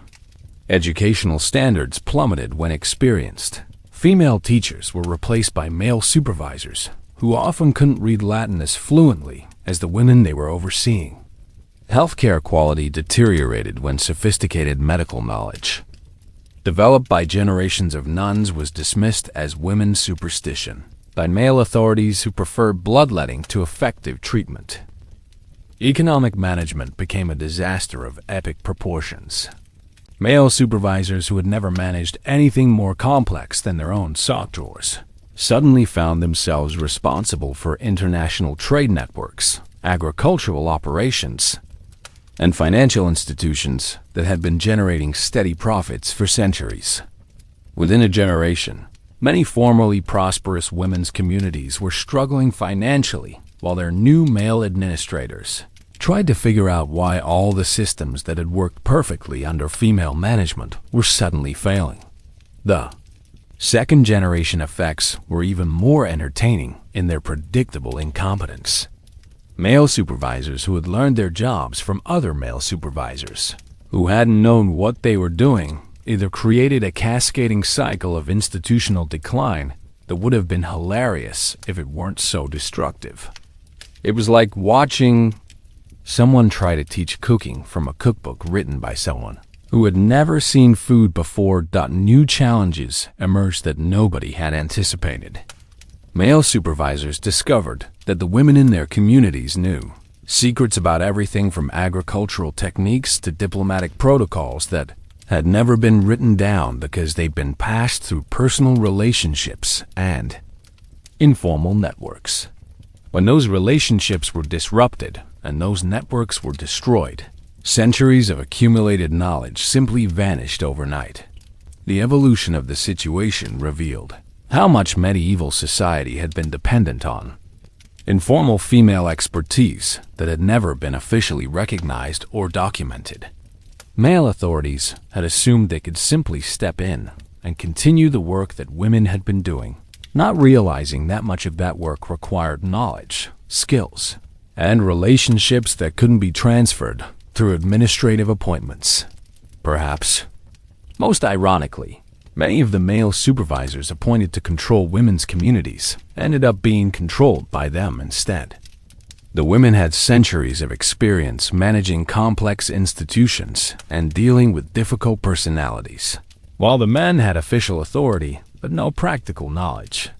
The result was often a system where women continued to make the real decisions while men took credit for successes and blamed women for failures.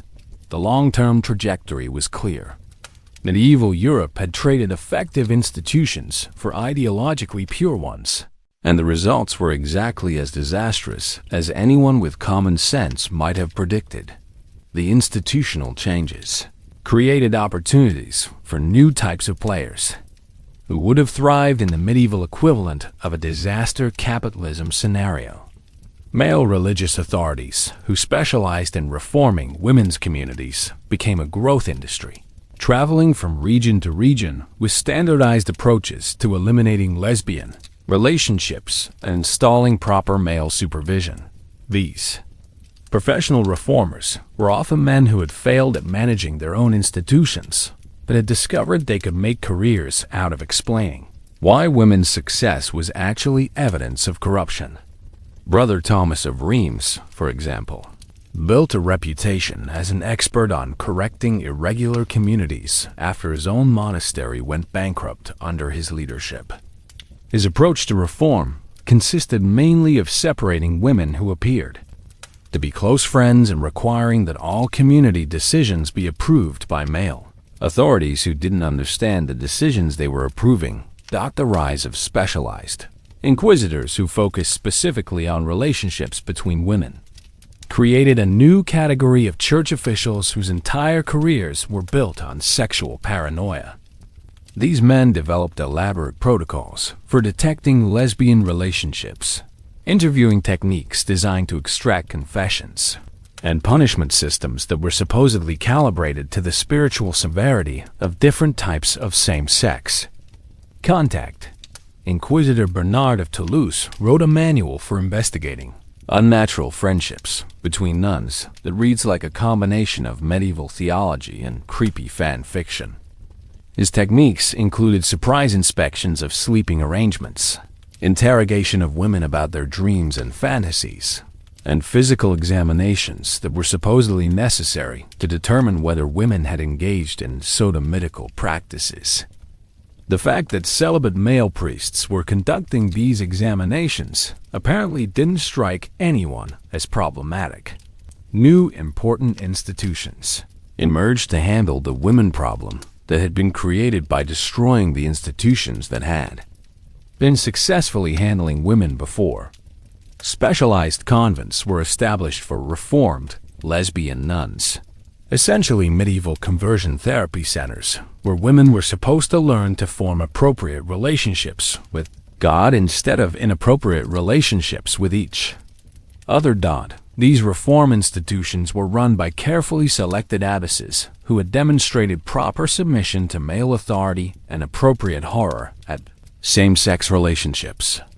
Many of these women were essentially medieval Uncle Toms who had internalized church teachings about female inferiority and lesbian corruption, making them perfect administrators for institutions designed to break other women's spirits.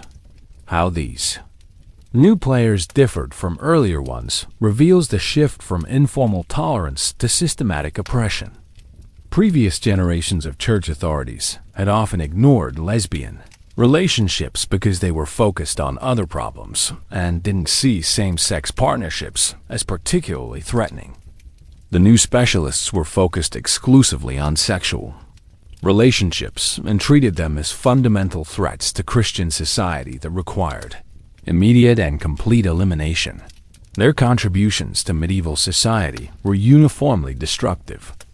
They dismantled successful institutions, eliminated effective administrators, destroyed accumulated knowledge, and created systems of surveillance and control that made everyone less happy and less productive. Their only success was in asserting male authority over areas that had previously been managed by women, which was apparently considered more important than maintaining institutional effectiveness. The specific stories about these new elements read like a catalog of medieval bureaucratic disasters. Brother William of Cluny managed to bankrupt 3 different women's communities within 5 years while investigating their relationships. Inquisitor Peter of Montpellier spent so much time obsessing over lesbian relationships that he completely missed a major heretical movement operating in his own region. The specialized reform convents had higher rates of suicide, mental breakdown, and escape attempts than any other type of religious institution. But some problems persisted with the stubborn determination of medieval peasants refusing to pay taxes. No matter how many investigators the church sent, how many male supervisors they appointed, or how many reform programs they implemented, lesbian relationships in women's religious communities kept popping up like theological whack-a-moles that had learned to duck faster than the hammers could swing. What didn't get resolved was the fundamental contradiction between Christianity's emphasis on loving your neighbor and its condemnation of certain types of love between specific neighbors. Women continued to form deep emotional bonds within religious communities, because that's what humans do when they live together, work together, and share common goals and values. Trying to prevent these bonds from becoming romantic was like trying to prevent water from flowing downhill. Technically possible with enough engineering, but requiring constant effort that was probably better spent on other projects. New versions of old problems emerged with creativity that would have impressed medieval inventors if they'd applied the same innovation to useful technologies. Women developed increasingly sophisticated methods for conducting relationships under male supervision, including coded correspondence, secret meeting places, and elaborate systems of lookouts and signals that made their communities look like networks of lesbian spies. The underground networks that had emerged during the initial crackdown became permanent features of medieval women's religious life. Communities that appeared to be complying with male oversight often maintained secret systems for sharing resources, information, and support that operated parallel to official church structures. Some regions developed elaborate underground railroads for helping women escape persecution or find communities where they could live more freely. Cyclical patterns emerged that would repeat for generations. Male authorities would crack down on lesbian relationships. Women would develop better methods for hiding them.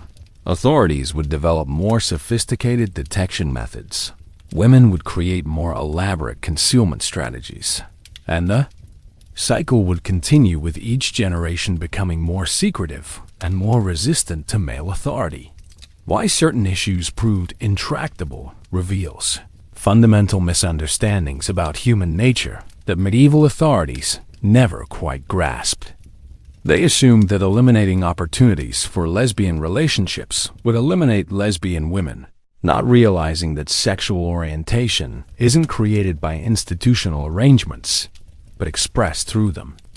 Separating women who were attracted to each other didn't make them straight. It just made them creative about finding ways to be together despite official prohibition.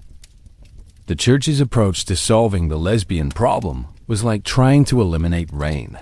By banning clouds, it demonstrated a fundamental misunderstanding of cause and effect that guaranteed failure, regardless of how much effort was invested in the solution. Medieval authorities never figured out that lesbian relationships weren't caused by inadequate male supervision, but by women's natural emotional and physical attraction to each other. Perhaps most frustratingly for church authorities, the most successful women's communities continued to be those that maintained the strongest relationships between their members, regardless of whether those relationships were officially sanctioned. Communities where women genuinely cared about each other continued to outperform communities where relationships were artificially restricted, suggesting that lesbian partnerships were actually beneficial rather than harmful to institutional effectiveness. The ongoing problems revealed that medieval society had created a permanent conflict between its ideological commitments and practical realities. They wanted the benefits of successful women's communities without accepting the relationships that made those communities successful, creating a system that was guaranteed to produce ongoing frustration and periodic crises. Compared to earlier periods when church authorities had mostly ignored lesbian relationships, the new systematic approach was like replacing an occasionally leaky roof with a roof made of tissue paper. Technically, it addressed the original problem, but the solution was significantly worse than what it had replaced. Medieval Europe had traded functional institutions for ideologically pure disasters. What was unique about the medieval response to lesbian relationships was the combination of theological obsession and practical incompetence that characterized church policy. Other societies had condemned same-sex relationships without simultaneously creating institutions that were perfect for fostering them. Other religious traditions had developed more consistent approaches to sexuality that didn't require constant contradiction and creative interpretation. What was universal was the tendency for authoritarian institutions to prioritize control over effectiveness, even when control came at the expense of institutional success. The medieval church's approach to lesbian relationships revealed patterns of institutional behavior that would repeat throughout history whenever organizations became more concerned with conformity than with competence. Lessons that could be learned from this historical experience include the futility of trying to eliminate human behaviors through administrative prohibition, the dangers of replacing experienced administrators with ideologically reliable but incompetent supervisors, and the long-term costs of prioritizing authority over effectiveness in institutional management. Patterns that repeated elsewhere include the tendency for persecution to drive targeted groups underground rather than eliminating them, the development of creative resistance strategies by oppressed communities, and the ultimate failure of systems that try to suppress fundamental aspects of human nature through bureaucratic control. The medieval experience with lesbian relationships in religious communities also demonstrated how social change often works in practice rather than in theory. Official policies and social realities can diverge significantly for extended periods, with institutions continuing to function according to informal rules that contradict formal requirements. Perhaps most significantly, the medieval lesbian crisis revealed how much successful institutions can depend on relationships and social dynamics that aren't officially recognized or documented. When those relationships are disrupted, institutional knowledge and effectiveness can disappear much faster than they can be rebuilt, creating long-term costs that far exceed any short-term benefits from enforcing ideological conformity. Modern parallels include any situation where organizations sacrifice competent leadership for ideological purity, replace experienced administrators with politically reliable but unqualified supervisors, or try to eliminate behaviors they disapprove of rather than finding ways to accommodate human diversity within institutional frameworks. The historical lesson is clear. Societies that try to eliminate lesbian relationships rather than finding ways to integrate them into their social structures end up spending enormous amounts of energy on an impossible task while damaging institutions that could be functioning effectively if they weren't being constantly disrupted by sexual paranoia disguised as moral reform. By the late 14th century, medieval Europe's great experiment in lesbian persecution was showing clear signs of exhaustion that would have been obvious to anyone who wasn't professionally invested in maintaining theological panic about women's relationships. The institutional machinery designed to eliminate same-sex partnerships in religious communities had become more expensive and time-consuming than the problems it was supposed to solve, while producing results that satisfied absolutely nobody involved in the process. Warning signs were everywhere if church authorities had been willing to acknowledge them. Male supervisors appointed to control women's communities were increasingly requesting transfers to literally any other assignment, including missions to convert Vikings and administrative positions in regions actively experiencing plague outbreaks. The turnover rate for these positions had become so high that some communities went through multiple male supervisors within single years, creating administrative chaos that made previous lesbian-related scandals look like minor scheduling conflicts.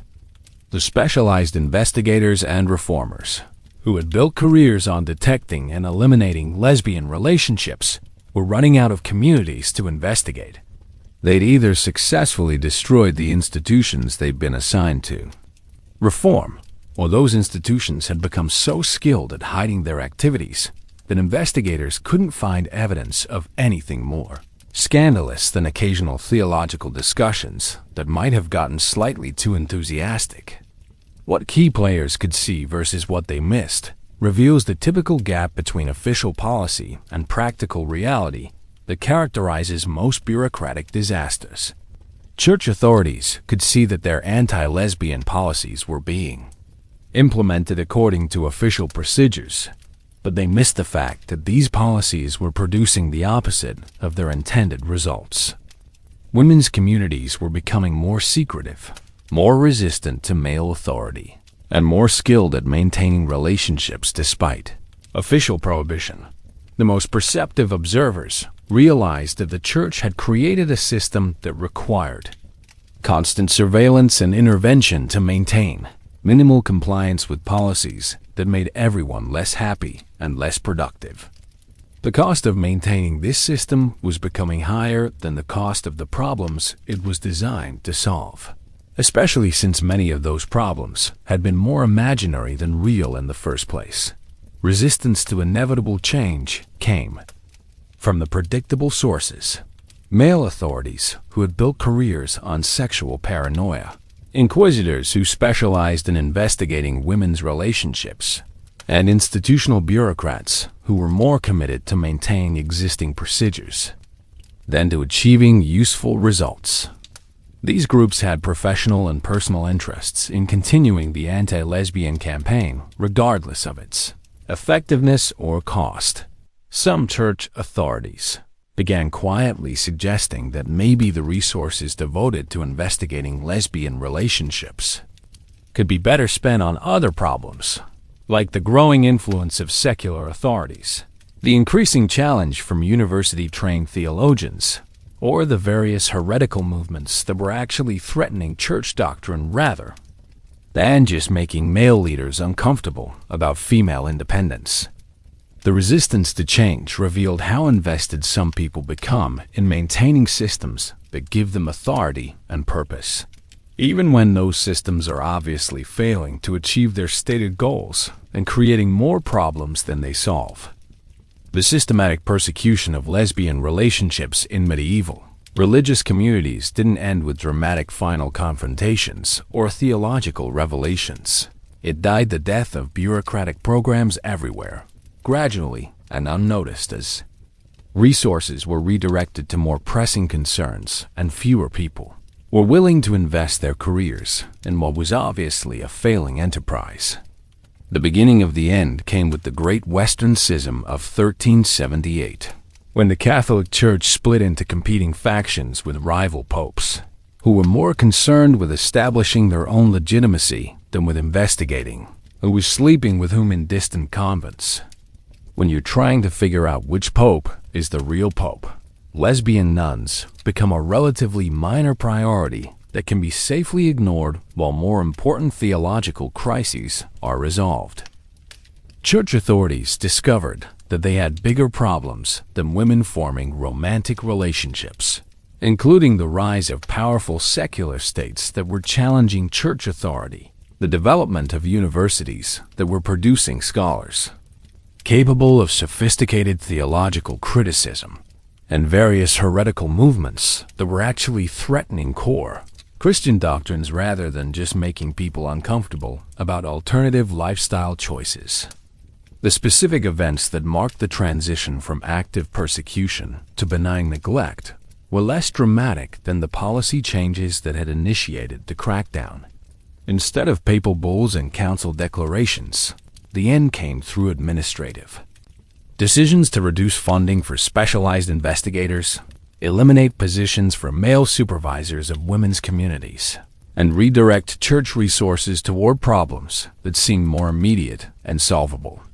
Final major players in this transition included church administrators who realized that the anti-lesbian campaign was consuming resources without producing proportional benefits, secular authorities who were tired of dealing with the disruption caused by constant investigations of religious communities, and the women themselves, who had learned to operate so effectively under official radar that they no longer posed visible challenges to male authority.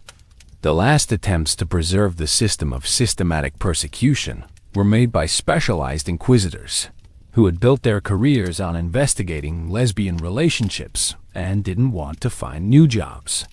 Brother Marcus of Avignon spent the early 15th century writing increasingly desperate reports about the urgent need to continue his investigations, despite the obvious fact that most church authorities had stopped reading his reports and nobody was particularly interested in funding his work.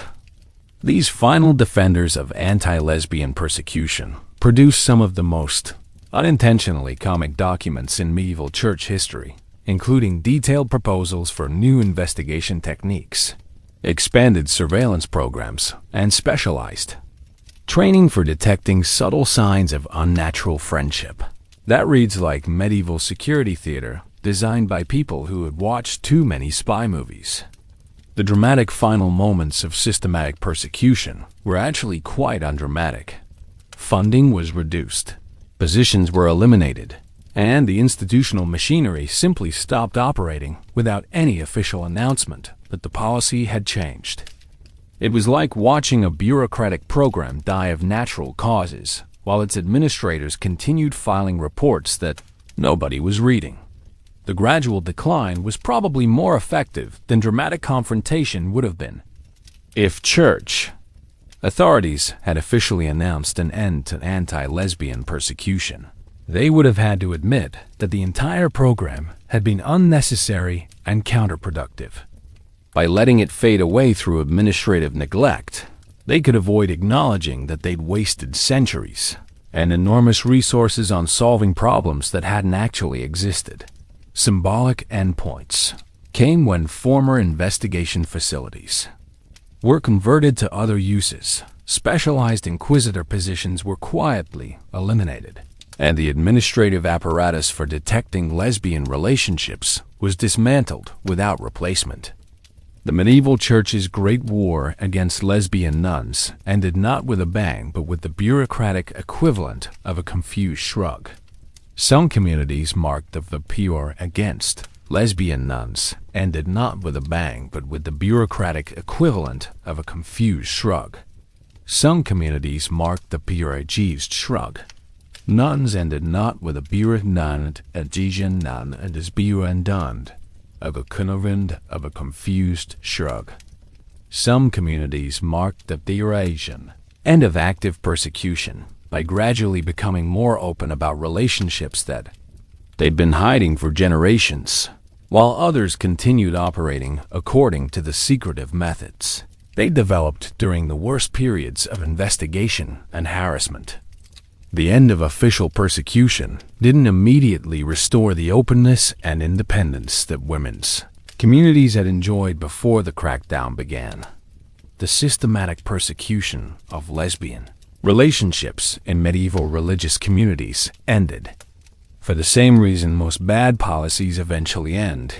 It was expensive, ineffective, and ultimately less important than other problems that demanded immediate attention. Church authorities finally figured out what anyone with common sense could have told them from the beginning. Trying to eliminate lesbian relationships was like trying to eliminate left-handedness through administrative prohibition. Analysis of the causes reveals that the persecution had never been based on practical problems that needed solving, but on theological anxieties and power concerns that had been projected onto convenient targets.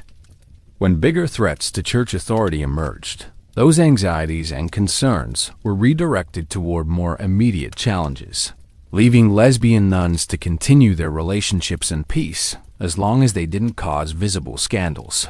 Internal problems that contributed to the end included the obvious failure of anti-lesbian policies to achieve their stated goals, the growing cost of maintaining surveillance and investigation programs, and the increasing difficulty of finding competent male administrators willing to supervise women's communities that had become more resistant and less cooperative over time. External pressures were equally significant. Secular authorities were challenging church control over education, healthcare, and economic activities that had been managed by women's religious communities.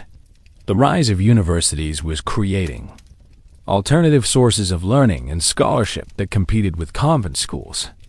Various heretical movements were questioning fundamental church doctrines in ways that made lesbian relationships seem like minor theological concerns. The role of individuals versus historical forces in ending the persecution shows how much institutional change depends on practical considerations rather than moral revelations. Individual church administrators made decisions to reduce funding and eliminate positions based on resource constraints and competing priorities, not because they had suddenly decided that lesbian relationships were acceptable. Historical forces, including the development of more centralized secular governments, the growth of market economies that operated independently of church control, and the increasing sophistication of theological scholarship created pressures that made the churches focus on sexual regulation seem outdated and irrelevant to more important contemporary challenges. What could have been done differently reveals the fundamental flaws in the original approach to lesbian relationships in religious communities. Church authorities could have acknowledged that same-sex partnerships were compatible with effective Christian ministry, developed policies that integrated lesbian relationships into religious life rather than trying to eliminate them, or simply continued the earlier policy of benign neglect that had allowed successful women's communities to flourish. The question of inevitability versus contingency suggests that some form of change was inevitable because the persecution system was unsustainable, but the specific form that change took was contingent on particular historical circumstances, including the schism, the rise of secular challenges to church authority, and the development of alternative institutions that competed with traditional religious communities. Perhaps most importantly, the end of systematic persecution revealed that the original problems had been largely artificial. Women's religious communities that were allowed to operate according to their own social dynamics continued to be more successful than those that were subjected to external control and supervision. The persecution had solved problems that didn't exist while creating problems that were difficult to solve. The medieval church's experience with lesbian persecution provided a clear demonstration of how institutional panic can lead to policies that are more damaging than the problems they're designed to address, and how practical considerations usually triumph over ideological commitments when resources become scarce and more immediate challenges emerge. The immediate aftermath of the end of systematic anti-lesbian persecution was a period of confused readjustment that left everyone trying to figure out what the new normal was supposed to look like.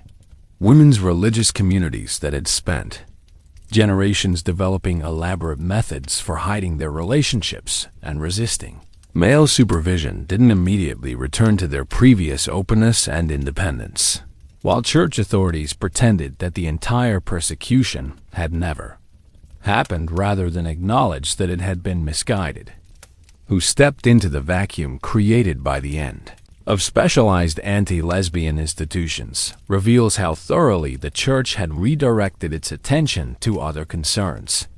The positions and resources that had been devoted to investigating women's relationships were mostly absorbed by departments dealing with heretical movements, secular challenges to church authority, and the ongoing administrative chaos created by competing papal claims during the schism. Short-term consequences included a gradual relaxation of surveillance and oversight in women's communities, but also continued wariness about forming visible relationships that might attract unwanted attention. Many communities continued operating according to the secretive methods they developed during the worst periods of persecution, creating a generation of women who were more skilled at hiding their relationships than at celebrating them. Contemporary reactions to the end of persecution were mostly characterized by carefully maintained ignorance. Church authorities avoided discussing the topic entirely. Secular leaders were relieved to have one less source of administrative disruption to deal with, and the broader population generally didn't notice that something that hadn't been officially acknowledged was no longer officially happening. Women's religious communities had mixed reactions to the new situation.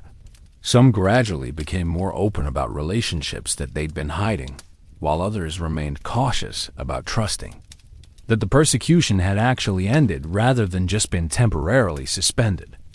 The experience of systematic investigation and harassment had taught many women to be permanently skeptical about official tolerance and male authority. Attempts at revival or continuation of anti-lesbian policies were made by individual administrators and investigators who had built their careers on sexual paranoia. These efforts lacked institutional support and were generally ignored by church authorities, who had more pressing concerns. Some regions maintained stricter oversight of women's communities longer than others, but the coordinated, systematic approach that had characterized the persecution was never revived. The immediate legacy was a medieval religious landscape where lesbian relationships in women's communities existed in a state of semi-official tolerance that was much more precarious than the confident independence that had characterized earlier periods, but much more secure than the active persecution that had defined the worst years of the crackdown. Perhaps most significantly, the immediate aftermath established a pattern of carefully maintained ignorance about lesbian relationships that would influence church policy for centuries. Rather than developing official policies that acknowledged and integrated same-sex partnerships, the church chose to return to its earlier approach of simply not looking too closely at what women were doing in their own communities. The legacy of medieval Europe's great lesbian nun experiment shaped later developments in ways that would have surprised the church authorities, who spent so much energy trying to eliminate it. The women's communities that had been forced underground during the persecution emerged with skills, networks, and institutional knowledge that would influence European culture, education, and social organization for centuries, often in ways that weren't officially acknowledged, but were practically undeniable. The specific influences on later developments include the preservation of educational techniques developed by women's religious communities, medical knowledge that had been accumulated through centuries of practical experience, and administrative methods that had proven more effective than traditional male-dominated approaches. Many of the innovations in teaching, healthcare, and institutional management that would later be credited to male reformers had actually been developed by lesbian nuns, who weren't allowed to take public credit for their contributions. How later generations viewed medieval lesbian relationships reveals the predictable pattern of historical revisionism that characterizes most inconvenient truths about the past. Romantic partnerships between medieval religious women were reinterpreted as spiritual friendships. Passionate love letters were reclassified as theological correspondence, and the obvious evidence of systematic same-sex relationships was either ignored or explained away through creative, biblical interpretation. The myths versus realities that developed around medieval women's religious communities created a sanitized version of history that eliminated lesbian relationships while preserving everything else about these communities that later generations wanted to admire. Medieval nuns became symbols of pure spiritual devotion rather than examples of women who had found ways to live independently and love each other despite social restrictions. This historical whitewashing was so thorough that most modern people have no idea that medieval convents were hotbeds of lesbian activity, or that some of the most successful religious institutions in European history were essentially run by women in same-sex partnerships. The erasure of lesbian relationships from medieval history is one of the most successful examples of large-scale historical revision ever accomplished. Why medieval lesbian relationships remained important to some groups, while being forgotten by others, reflects different priorities and interests in how the past should be interpreted and presented. Religious institutions had obvious reasons to minimize or eliminate evidence of same-sex relationships among their historical saints and leaders. Academic historians often focused on political and economic developments while treating personal relationships as peripheral details that didn't require detailed investigation. The women's communities and marginalized groups maintained alternative historical narratives that preserved memory of medieval lesbian relationships and their contributions to European development. These underground historical traditions kept alive knowledge that mainstream historians and religious authorities preferred to ignore, creating parallel versions of medieval history that told very different stories about women's lives and achievements. The persistence of alternative historical narratives reveals how historical memory is constructed and maintained by different communities for different purposes. Official church history emphasized spiritual purity and male authority, while unofficial women's history preserved evidence of female independence and same-sex relationships that challenged both religious and secular authority structures. Perhaps most significantly, the medieval lesbian legacy established patterns of institutional response to same-sex relationships that would repeat throughout European history. The cycle of initial tolerance, growing anxiety, systematic persecution, eventual exhaustion, and return to unofficial tolerance became a standard template for how religious and secular authorities would deal with homosexuality for centuries. The historical impact also includes the development of sophisticated methods for maintaining same-sex relationships under adverse conditions, creating underground networks that could preserve knowledge and provide support across vast distances, and building alternative social structures that operated parallel to official institutions. These innovations would prove valuable to later generations of women and sexual minorities who face similar challenges to their relationships and their independence. Today, we can see echoes of medieval lesbian persecution in contemporary debates about LGBTQ+ rights that follow remarkably similar patterns of institutional panic, creative resistance, and ultimate adaptation to social realities that authorities can't control through administrative prohibition. The modern equivalent of investigating lesbian nuns for inappropriate relationships is passing laws that prohibit discussing LGBTQ+ topics in schools while expecting teachers to somehow prevent students from being gay through ignorance and willful blindness.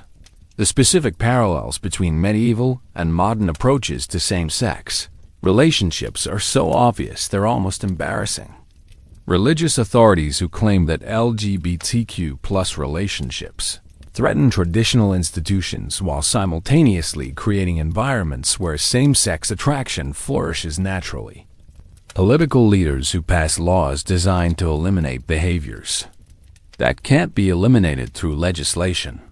Educational administrators who try to prevent same-sex relationships by refusing to acknowledge that they exist, apparently having learned nothing from medieval church authorities, who tried the same approach with identical results. What hasn't changed about human nature is that people will form romantic relationships with each other, regardless of official approval, and that trying to prevent these relationships through institutional prohibition usually makes them stronger rather than eliminating them. Medieval lesbian nuns developed creative resistance strategies that modern LGBTQ+ advocates would recognize immediately. Coded communication, underground networks, alternative families, and the ability to maintain relationships despite systematic attempts to destroy them. Similar patterns in different contexts include the tendency for persecution to drive targeted groups underground rather than eliminating them, the development of alternative institutions when mainstream ones become hostile, and the ultimate failure of policies that try to suppress fundamental aspects of human nature through bureaucratic control. Modern conversion therapy programs follow the same template as medieval reform convents and achieve the same spectacular lack of success. The cycle of moral panic about LGBTQ+ relationships in schools, military service, and religious institutions follows the exact same pattern as medieval panic about lesbian relationships in convents. Initial tolerance, growing anxiety fueled by cultural anxieties about changing gender roles, systematic persecution justified by religious or ideological concerns, eventual recognition that the persecution is more disruptive than the original problem, and gradual return to unofficial tolerance. Contemporary institutions that try to eliminate LGBTQ+ identity through administrative policies achieve the same results as medieval institutions that tried to eliminate lesbian relationships through male supervision. They create more secretive, more resistant communities that are better at hiding their activities and more skeptical of authority.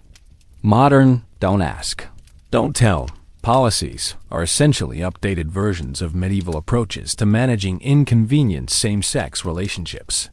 The modern equivalent of medieval lesbian nuns who became experts at managing male supervisors while continuing their relationships includes LGBTQ+ individuals who learn to navigate hostile institutional environments while maintaining their identities and relationships.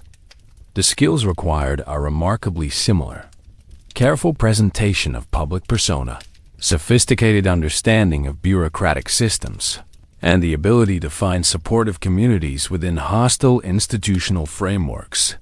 Modern religious institutions that condemn LGBTQ+ relationships while creating environments where same-sex attraction flourishes demonstrate the same fundamental misunderstanding of cause and effect that characterized medieval church policy.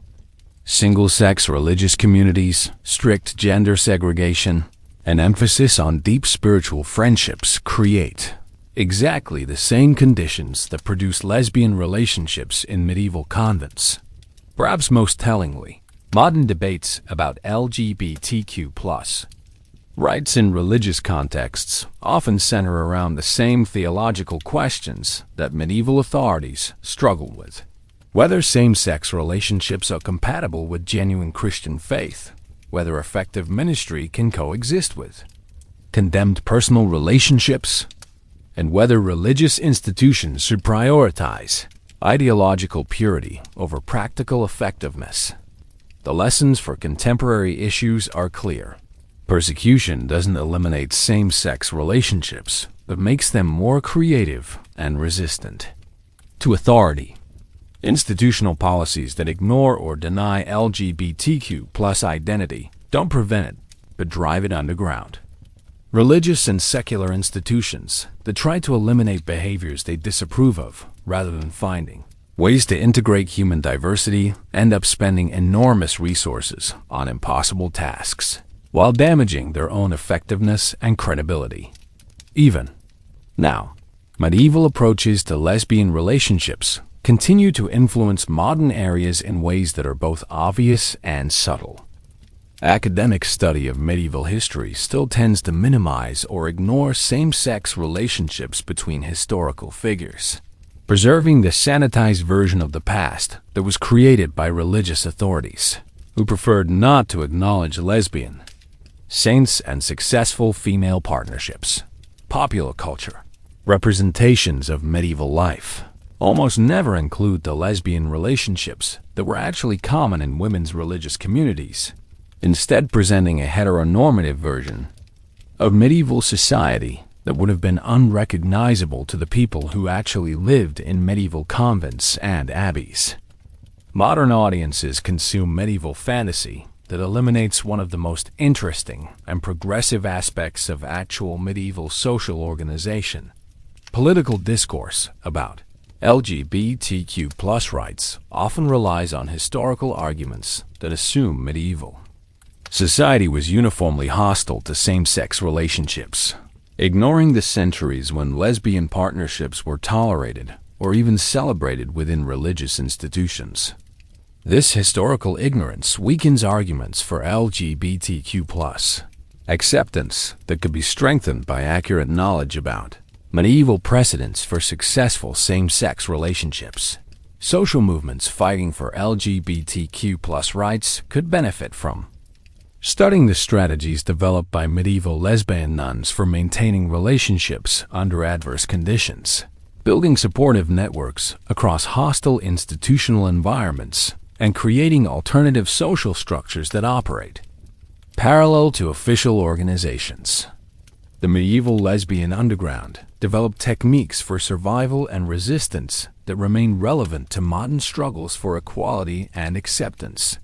Why people still care about medieval lesbian relationships reflects ongoing debates about the historical precedents for LGBTQ+ acceptance, the relationship between religious faith and same-sex attraction, and the question of whether current social progress represents historical innovation or return to earlier patterns of tolerance that were disrupted by periods of systematic persecution. The continuing influence reveals how historical narratives shape contemporary political and cultural debates.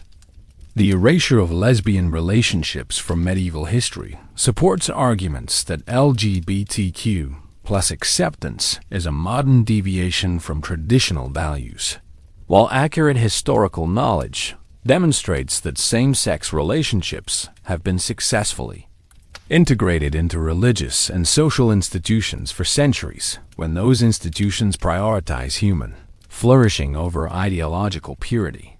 Looking back across the centuries of medieval Europe's tumultuous relationship with lesbian nuns, we've seen a pattern that would be hilarious if it weren't so depressingly familiar. Religious authorities accidentally creating the perfect conditions for the relationships they claim to oppose, then spending enormous resources trying to eliminate something they'd inadvertently made inevitable, ultimately achieving nothing except making everyone involved more secretive, more resistant to authority, and significantly less happy. The key patterns that emerge from this historical journey reveal fundamental truths about institutional behavior, human nature, and the predictable results of trying to suppress basic human needs through administrative prohibition. Medieval church authorities demonstrated with remarkable consistency that organizations can maintain contradictory policies for centuries without ever acknowledging the logical inconsistencies, as long as those contradictions serve the psychological needs of the people in charge. The most surprising discoveries include the extent to which medieval European society was accidentally progressive about same-sex relationships, at least until institutional panic set in and ruined everything for everyone. For centuries, lesbian partnerships in religious communities were not just tolerated, but often resulted in more successful institutions, better educational outcomes, more effective healthcare, and superior economic management than comparable male-dominated alternatives. Most important takeaways from this medieval lesbian saga include the demonstration that same-sex relationships can be successfully integrated into religious institutions when those institutions prioritize effectiveness over ideology, the revelation that persecution typically strengthens rather than eliminates the communities it targets, and the clear evidence that societies benefit more from accommodating human diversity than from trying to eliminate it through institutional control. How understanding has evolved throughout this journey reveals the gap between what medieval people actually experienced and what later generations have been told about medieval life. The sanitized version of medieval history that eliminates lesbian relationships has deprived modern people of knowledge about historical precedents for LGBTQ+ acceptance that could inform contemporary debates about equality, religious freedom, and social progress. Perhaps most significantly, this historical survey demonstrates that the current struggles over LGBTQ+ rights aren't conflicts between traditional values and modern innovation, but rather the latest round in a cyclical pattern of tolerance, persecution, and eventual accommodation that has been repeating for over 1,000 years. Medieval lesbian nuns weren't deviating from Christian tradition. They were living it more authentically than the male authorities who condemned them. The journey from theological confusion through systematic persecution to eventual exhaustion reveals how institutions that prioritize control over effectiveness inevitably fail to achieve either goal. Medieval Europe's experiment in lesbian persecution was a masterclass in how to waste enormous resources while making problems worse. And the lessons from that experiment remain relevant to contemporary debates about institutional responses to human diversity.